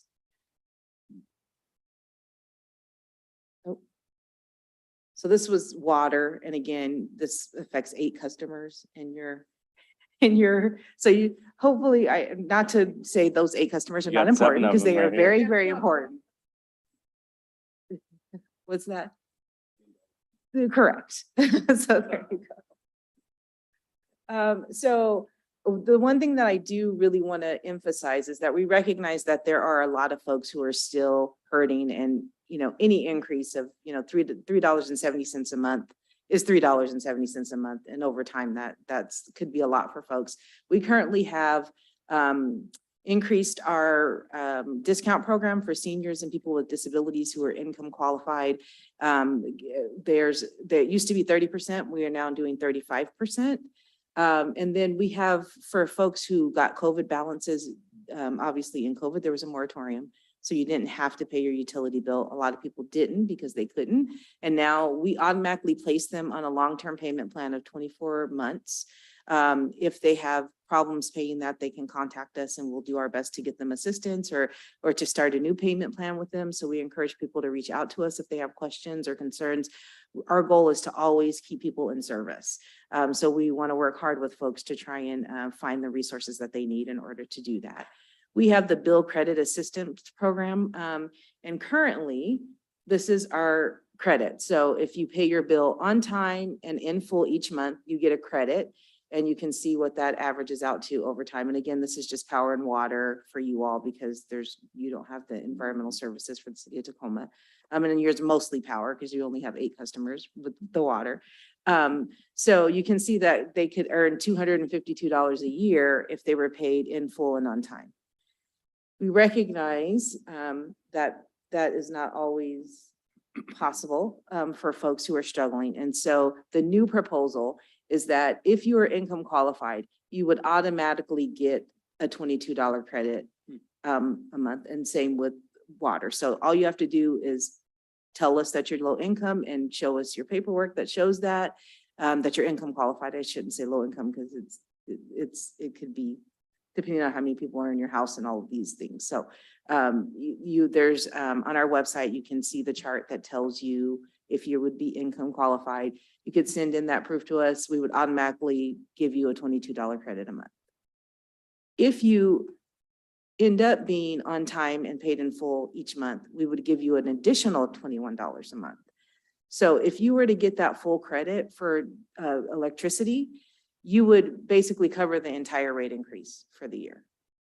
So we're trying to offset the rate increase with some assistance programs for those who are having a hard time paying. And so we recognize that the program previously had been underutilized by folks who may have qualified for the program. And we wanted to try and remove some of the obstacles as well as help people address the additional fees or additional payments that they will have in the coming years. Sorry, I'm not very good with the clicker. We also want people to know that there are other ways to lower your costs through conservation. We like to do audits. We'll come out to your house. We'll help you. We'll help you get rebates for energy efficient appliances. We also have things like no interest loans and deferred loans where you could, take out a loan to do some energy efficiency project and it wouldn't come due until you sold your home. So there's some really good programs that people can participate in to help them be more energy efficient. And then lastly, if I can get to it, our public hearing is this Wednesday at the Tacoma Public Utility Board. And what they will do at that point is determine whether or not they're going to accept these rates or they might have questions about the rates, and we could talk to them at that time. And then folks can write in, or they can show up virtually, or they can show up to Tacoma Public Utilities and give comment or express their feedback about the rates. And so we really want to come to you ahead of that so that your constituents could know that if they do have questions or concerns, there's a way to contact us and to be sure that the policymakers are aware. And so that is my quick presentation for you. Nice. The last slide is just my contact information. Please don't ever hesitate to use it. Would love to take you all out on tours of our facilities anytime that you'd like to go. Just let me know. And it's, again, good to see you in person. And thank you so much for your time this evening. Well, thank you very much for the presentation. It's always nice to have a heads up before we receive the bill. So that's always a good thing. Any brief questions for Ms. Wortham, other than to say thank you and great to see you? Thank you. Mr. Branstetter or Mr. Anderson? On one of your slides about the rate, there's a footnote that said that the rate is slightly higher in University Place because yes. of a city tax, but is that not true here? That is not true here. And I'd like it to not be true here. So don't make it true here on behalf of your residents. And Michelle and Andrew are probably cringing right now that I'm saying things like that. So what happened in University Place is that they had some budgetary issues during COVID. And they decided that a way to offset some of that was to impose an additional utility tax on all of the utilities. So it's not just us, it's any utility that operates in the city of University Place. So on top of our rate increases, they have an additional 6% tax that they've instituted. It is a lot. That is a lot. Mhm. The city of University Place is gonna be so mad Well at me. done. Yep. Latasha, thank you for the tour offer. And I have to, this came up the other day. My wife taught for about 40 years and one of her students' favorite field trips was, as the kids to her said, Mrs. Anderson, when are we going on the damn tour? That's right. That's right. It's pretty phenomenal to see. And we love to line, when we've had, students come, we line them up and say they're going to take a picture. And then we'd spill the dam and get them all wet. And they thought that was the coolest thing ever. So, so we can do that to you all too, if you come out to a dam tour. Mr. Vokey. So first of all, I'm going to tell you my damn tour. I can still remember to this day, Seattle City Light used to give tours on weekends, and people would go on boats, right? And they would take you like through Gorge Lake or whatever, and you'd get off at Diablo, and they actually let you walk through the turbine house of Diablo Dam. You never got to all the way to Ross. And then you went back on the boat and you had dinner afterwards and stuff. And I still remember it vividly. And it probably, I was maybe 10 years old. It was probably the early 1970s. And I remember it vividly. Yeah, it's probably 50 years ago. And it was a great tour. I don't know if they still do it. And but I remember actually going through the turbine house of there they were, these big things. Some of them were spinning there at Diablo Dam. So yeah, they're very cool. People don't forget those. Mike, I do have a real question though. And this may not be a fair question for you, but when the electrical side, which is the big part that you provide for this in the city of Lakewood, what do we know about it? Are we seeing increases or decreases in power usage in Lakewood specifically? And how about the usage of some of these credit programs? Do we know anything about that specifically for Lakewood? So I don't have those numbers specifically with me. I can tell you generalizations, and then I will follow up with the specific information for Lakewood.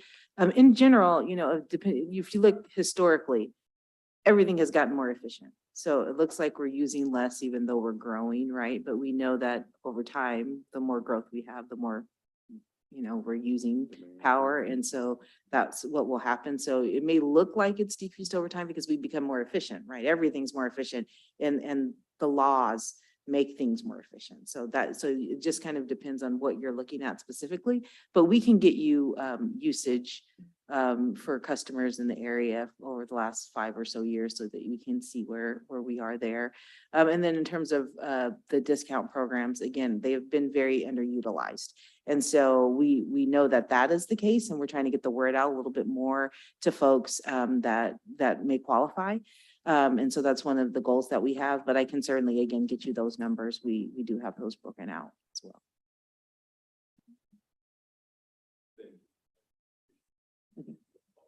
Yeah, you can find me or tell me, and I'll be happy to get you anything else you need. Okay. Mr. Anderson.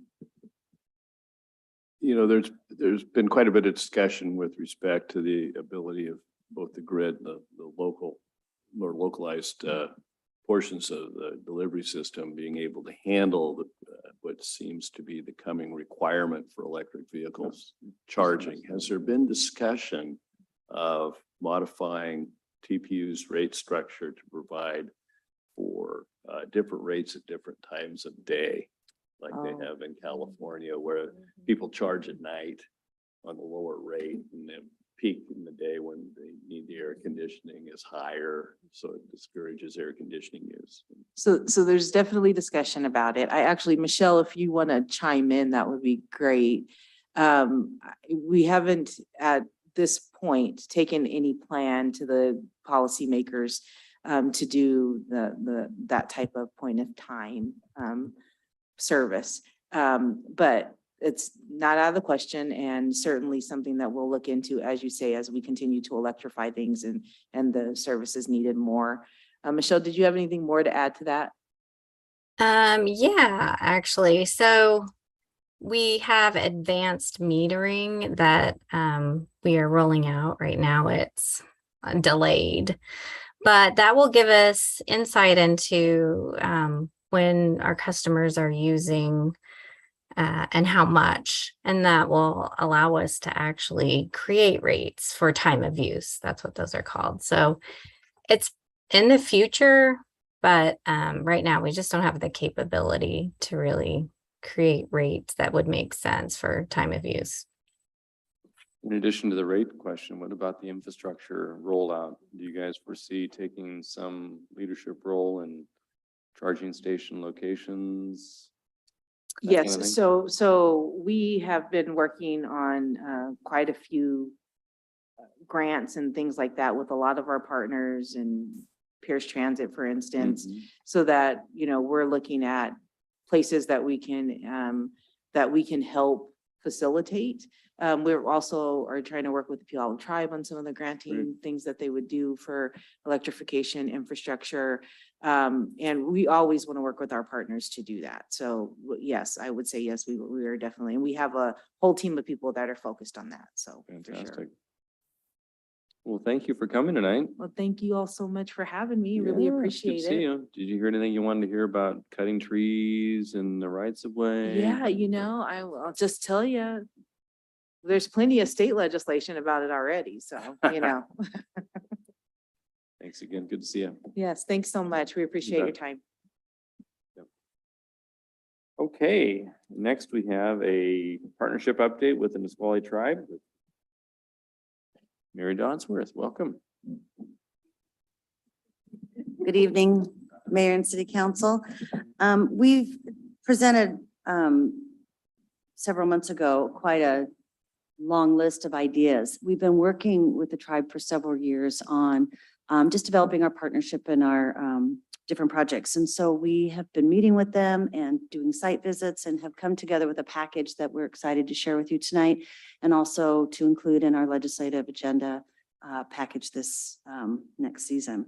So really there's three components to this project. We're looking at basically kind of the start, the middle, and the end of the Angle Lane project. And so the first component would be up at the new plaza area where we have the new restroom by the Walhop Lake parking lot. So we have that kiosk there with the sign. It's kind of a where you are here type of a sign.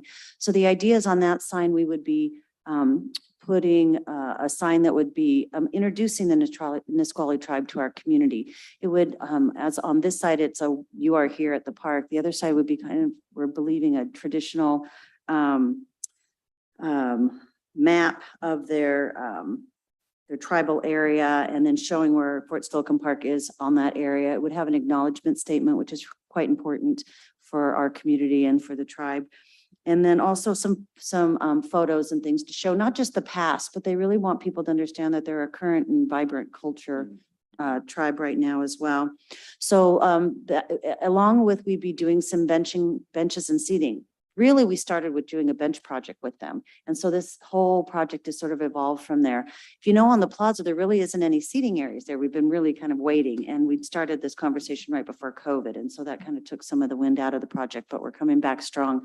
So the idea would be doing some benches there. Some of the benches would just be open for seating, but some would have some metal artwork on the back that would have tribal symbols, maybe dogs or some other things that would be relevant in that area. And so those would be designed by Native artists, and then we would get those installed in that area. The second component would be utilizing markers along our Nisqually Trail Loop, which is a 1.7 mile trail that circles Walhop Lake and starts and ends at the two trailhead areas. And so that would have markers of different kinds of markers. They could talk about the seasons or the way that the prairie and the grasses and the water were used by the tribes for cultural reasons. When we were at a site visit there, we had quite a large turnout from the Nisqually Indian tribe. And there was this giant blooming patch of camas. Camas is a really important plant to the tribe. It's important from a ceremonial and cultural, and it's just really important. And so that was, I think, sealing the deal for this project. They were so proud of that. And we would highlight that at the park in a variety of ways. So the markers would be along that area, and we're looking at doing 6 to 8 markers. One of them would be a Instagrammable moment, which is, something that would be really something that could work with from our tourism and things like that. So, but that was one of the things that they wanted to see. And then the last component would be down at the Angle Lane at the end, which we've recently, kind of the back door to the dog park, and we've recently improved that area with a new parking area. And 12 years ago, we talked about what were the most important stories to tell at the park. And the story of Chief Leschi was one of those stories. So on our Discovery Trail signs, we have this area identified. So we're really looking ahead at telling this story. And the tribe is really interested in not necessarily highlighting some of the more difficult and horrible things that happened, but really how Chief Leschi set the tone for how the tribe is today with the way that they honored family and culture. And so they're really excited about doing some information on that end. And so the idea would be, we have the kiosk there. There's also a kiosk at that end. And one side would be possibly introduction to the Chief Leschi story. It could be identifying the markers around there. We're going to be working with artists and designers that really know how to tell these stories properly to put that there. But there would be an update on the sign there, as well as possibly sculpture or artwork highlighting Chief Leschi in that area. So we're really excited about the project. We've done cost estimates. We're looking at about a $300,000 project. We'd be looking at a $250,000 legislative ask, with the city putting some resources towards there as well. And we'll be there's a letter in here from the Parks Commission. They're very excited about this project. They've been working on the state park project for years and years and years, and it's really been a long, slow process, and we've made great progress in the time that we've been working with them, and they're really pleased with the projects that we're working on and the partnership that we have, and so we're excited to move forward. Do you have any questions? Questions? I see you've got 100 and some odd thousand for casting for the Chief Leschi sculpture. Is that something that they're gonna do, or? We'll be taking the lead on the project, but we'll be working very closely with them and an artist and a foundry to do that. And it might not necessarily be a sculpture of Chief Leschi, but it'll be something that'll be in line with telling that story in that area. That'll be great. Mr. Anderson. Is there, this may sound strange, any talk of an agreement to harvest camas and doing that somewhat ceremonious? The reason I say that is that there's out somewhere towards Banaway, I don't know the exact location, there's the county owns the camas patch. And it became very important to the Puyallup tribe to be able to go out there and harvest some of the camas. We will plan on doing an MOU with the tribe to clearly outline this partnership and how we'll work together and some of the historical elements that they'd like to see included. So we haven't addressed that, but we could certainly include that. You know, you're not supposed to take things from the park, that's in our code, but we can certainly modify that in an MOU. One of the things that we talked about doing was putting in, you know, even just a short little sort of, not a picket fence, but a short little fence just to really identify that area so you don't have people tromping through it. But we could have that conversation. Has that been successful or challenging for the county, or? No, Just- it's, okay. the way it's just, it was mainly an access Yeah. issue, not the. Yeah, it's right off the trail, so access wouldn't be a challenge. And there are camas places all throughout. We just happen to have this really big patch in a really good location on a bright sunny day. It really was quite nice. And Where is it? it's just you probably have seen that. You just didn't know it was camas, but now you do. But it's the bulbs really that they harvest, but it's just along, when you go from, say, the restroom building down to the end of Angle Lane, it's just right along there, right off the path. I mean, it's throughout the park, but there's quite a large patch right there that we would highlight. My and thought honor. on that is that if it could be done as an interpretive thing. So Correct. that you could invite people and they could show what they, Mhm. how they harvest it, what they do with it. that kind of thing. The only other comment I have is this, you probably run into this. When you're talking about the tribe's activity there, never use past tense, because the tribe is here. It's not that it was here. And that's a way culturally to build bad will really quickly. So Good, thank you. be careful. Very good. I appreciate that. Thank you very much. Now for our last 2 minutes, we have our city attorney, Ms. Wachter. Let me start by saying that when the manager tells me I have 1 minute, I take him very seriously. I have my timer. And you may take more than 1 minute. I, however, may not take more than 1 minute. Sounds So- like the sentence is don't do it. Mr. Mayor, members of the council, Heidi Wachter, City Attorney for the City of Lakewood. And if you look at page 115 of your packet, it incorporates a previous memo. And this happened in the most recent legislature. And the way that the language is written, I believe that the exception swallows the rules. So that leaves me with 39 seconds. And I'd be happy to try and answer any questions that the council may have. Yes, Mr. Anderson. Let's make it a legislative priority. I only have 23 more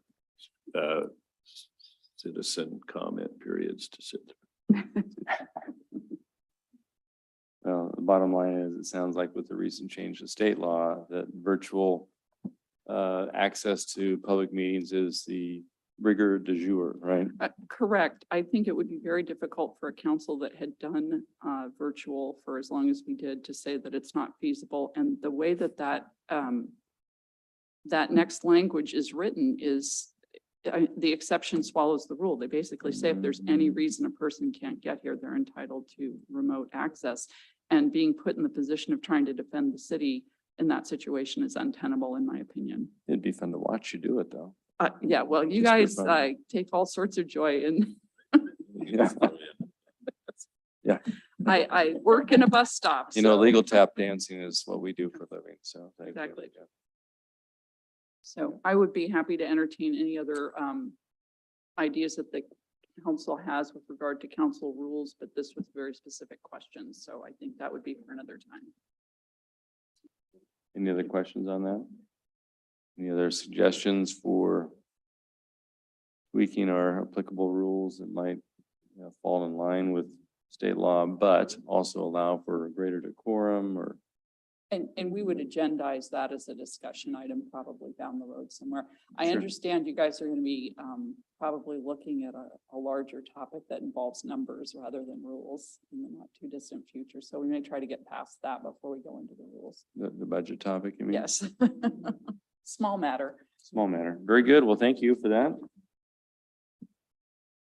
We're always pleased to give you something extra to do, like writing memos on interesting topics. Yeah. All right. So that concludes our list of items for discussion for tonight. Items tentatively scheduled for the October 3 general regular city council meeting are as listed in your packet memo. Now we'll turn to reports by the city manager. Good evening, Mayor, Deputy Mayor, council members. Given the time and the hour, no report this evening. What? You stole our hearts.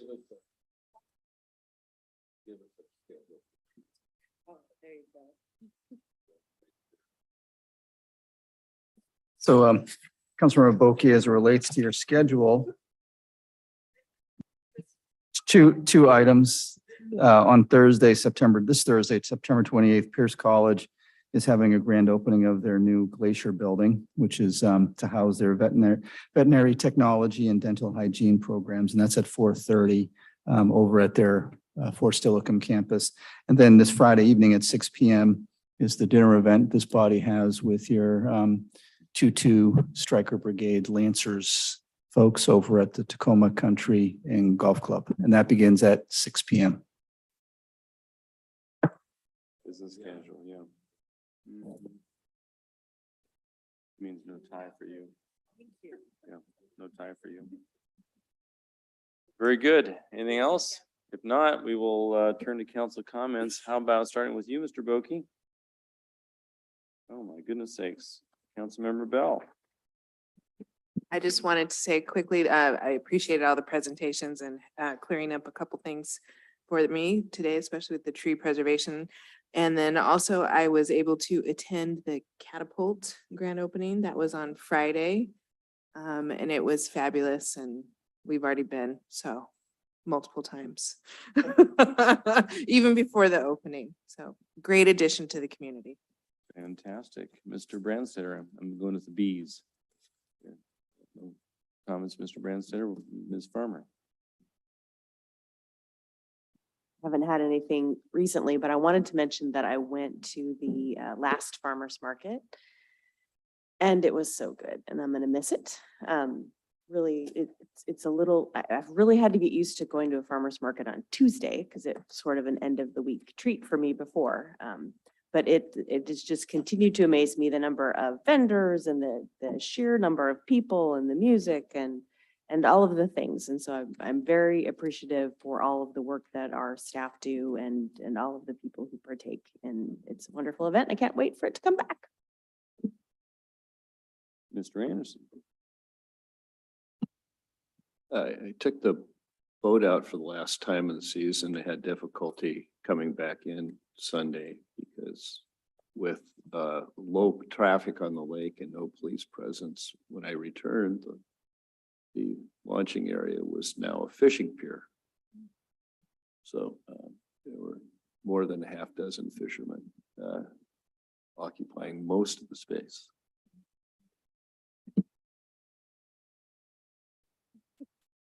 Well, at least you didn't get stuck in a roundabout and fresh concrete. We actually had 3 grandkids fishing, got nothing. Uh-oh. So nothing, as they Very said. good. Nothing. Yes, indeed.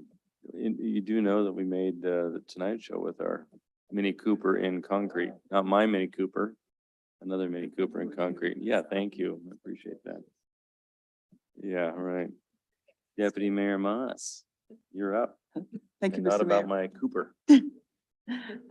Real brief, I will be attending the 2-2 Striker Brigade on Friday, and I will be inducted into the Honorary Commanders Program. With that, they're going to serve a luncheon, and we will be introduced to airmen in some of the leading groups there. And I will have hopefully more information to share as to what our responsibilities are. Thank you. Thank you very much. Just a few things from my list of activities. I chaired the Lodging Tax Advisory Committee meeting this last week. We went through a full day's worth of presentations, as you can imagine, from the various recipients. We did have 2 of the members were from the taxation side of the house and 2 from the receiving of the taxation side of the house, plus me. So we had a full complement of 5 of us. It was a very good day because of all of the good work that people are trying to do out there in the community to bring in tourism related stuff. And you can't point to any one particular thing that's going to bring heads and beds, but collectively all the work that people are doing, from the Playhouse to Lakewood Gardens to all the city activities, it brings people in and is really building, I think, an affinity for Lakewood. And I think the payers and the recipients alike were really pleased with the progress over the last couple of years, and they were very bullish on all of the recommendations or all the applications. So more to follow. I think the city manager sent out the requested list or the recommendation list, and we'll have a chance to chat about that later. Catapult Adventure, we were there for the grand opening ribbon cutting. Looks great. 50,000 square feet of space in a formerly vacant building is a good thing. So, enjoy it and tell people about it. On Saturday, from about 5:30 till about 2 in the morning, I did a ride along with one of our new officers, relatively new, within a year or so. Alicia Cockle and her husband was in another team. And it was a really good experience. Fun to see a bunch of new officers working out there in the field. We spent a bunch of time visiting, and she took the lead on this, which is great. Getting out of the vehicle, going in to meet with the business owners, having a presence with the businesses. We went to many of those over by the theater off of 84th, walked around that, chatted with a lot of folks there, made a point to go into CVS, to Walgreens, to walk Safeway, to Hobby Lobby, because Hobby Lobby apparently is a hot spot. They have about 1,000 to 2,000 in shrinkage a day of people walking out with stuff. And the responses differ from all these business owners. Some have private security, kind of like CVS does now. And the folks over by the 84th Mall, they have a roving security guard. Hobby Lobby, for instance, doesn't. And the manager was very frustrated, not at us, but at the situation about the amount of shrinkage and the fact that their regional folks don't provide those kinds of tools. That's just not their policy. During our time there, she said, see that guy in the back? He's going to make a go for it. And I looked at the officer and said, not on our watch. So we watched him kind of meamble up toward the door. I said, you go on that side, I'll go on this side. And we just, kept him from leaving, and eventually put the stuff down and beat feet out the door without taking the unpurchased merchandise. But that's a daily occurrence, and it happens at certain times of day closer toward the end of the evening. And sometimes when they're bringing in product and people are distracted bringing in the product, and people take advantage of the distraction of the store employees and make a run for it. So, we're doing what we can. So you go to something like that and you see, really some frustration by some members of the business community acknowledging that we can only do so much, but also being very appreciative that we are providing a presence. So I emphasize that was, really a good thing to do. And she was great. So really enjoyed that. Then went to an adult family home, which is really interesting. Not in the best of shape. The call came in from a care provider who had been struck on the ear by a resident. The resident was a 31-year-old female, supposedly schizophrenic, obviously had some mental health issues. And it was just a really kind of a sad situation. The officers dealt with it very professionally. So they had one of the trainees with another more senior person and watched them do kind of the interview of both the victim and the perpetrator of the assault, very, very minor assault. But the challenge and the sad part about it is, and this is just about one example of adult family homes in Lakewood, but it's kind of a rough looking place. Asked, how many people do you have living here? Oh, we only have 6. We'll go look in the room where this woman is living, this 31-year-old woman, on the floor on a mattress, no bedding, 2 other mattresses in the same room, 3 in one room, arguably. And I'd be a little challenged mentally too if I had to live in those circumstances, being dropped off by a family member, and that would light up her activity. So anyway, it's just really kind of sad. I mean, our officers do really well engaging with folks and very courteous, very kind. But at the end of the day, I mean, they are going from, alludes to shoplifting issues and dealing with cranky business people, to domestic violence stuff, to shots fired and racing to that, to dealing in a very sensitive way with people who are having issues with mental health challenges. It's really, really interesting, what we do. So I would encourage all of you to do that. I can tell you there's a great appreciation for our appreciation and support of what they do. And they're very happy to show you how professionally run the department is and how they engage with the public. So it's a good thing to do. I enjoyed it, and I'll do it again. I'm going to try to do it at least once a month or once every other month. So I did go to the 2-2. I will go to the 2-2 striker event, obviously, on Friday. There's a casing ceremony, I think, that I got invited to, that we're RSVPing to, right? Sometime in October. So that'll be on the list as well. That is all I have, unless you have any other questions or items for the good of the order. Mr. Anderson. I would request that with the information from that call and have a request to DSHS for non-identifying information as to how many people they are reimbursing that adult family home operator for, and the time and dates of their inspections. Yeah, it does kind of make you think that A, I don't want to eventually end up there if I can avoid it, or B, I wouldn't want a loved one to end up there if I can avoid it. It's just challenging. And again, just about one snapshot. I'm sure there are plenty that are doing great, and I'm sure they're doing the best they can, but it's a challenging environment. There could probably be a way also for us to get more information, because once they know that we're behind the scene, they can get them to come forward with more honesty. Okay, well, unless there's anything else for the good of the order, we're adjourned. Thank you.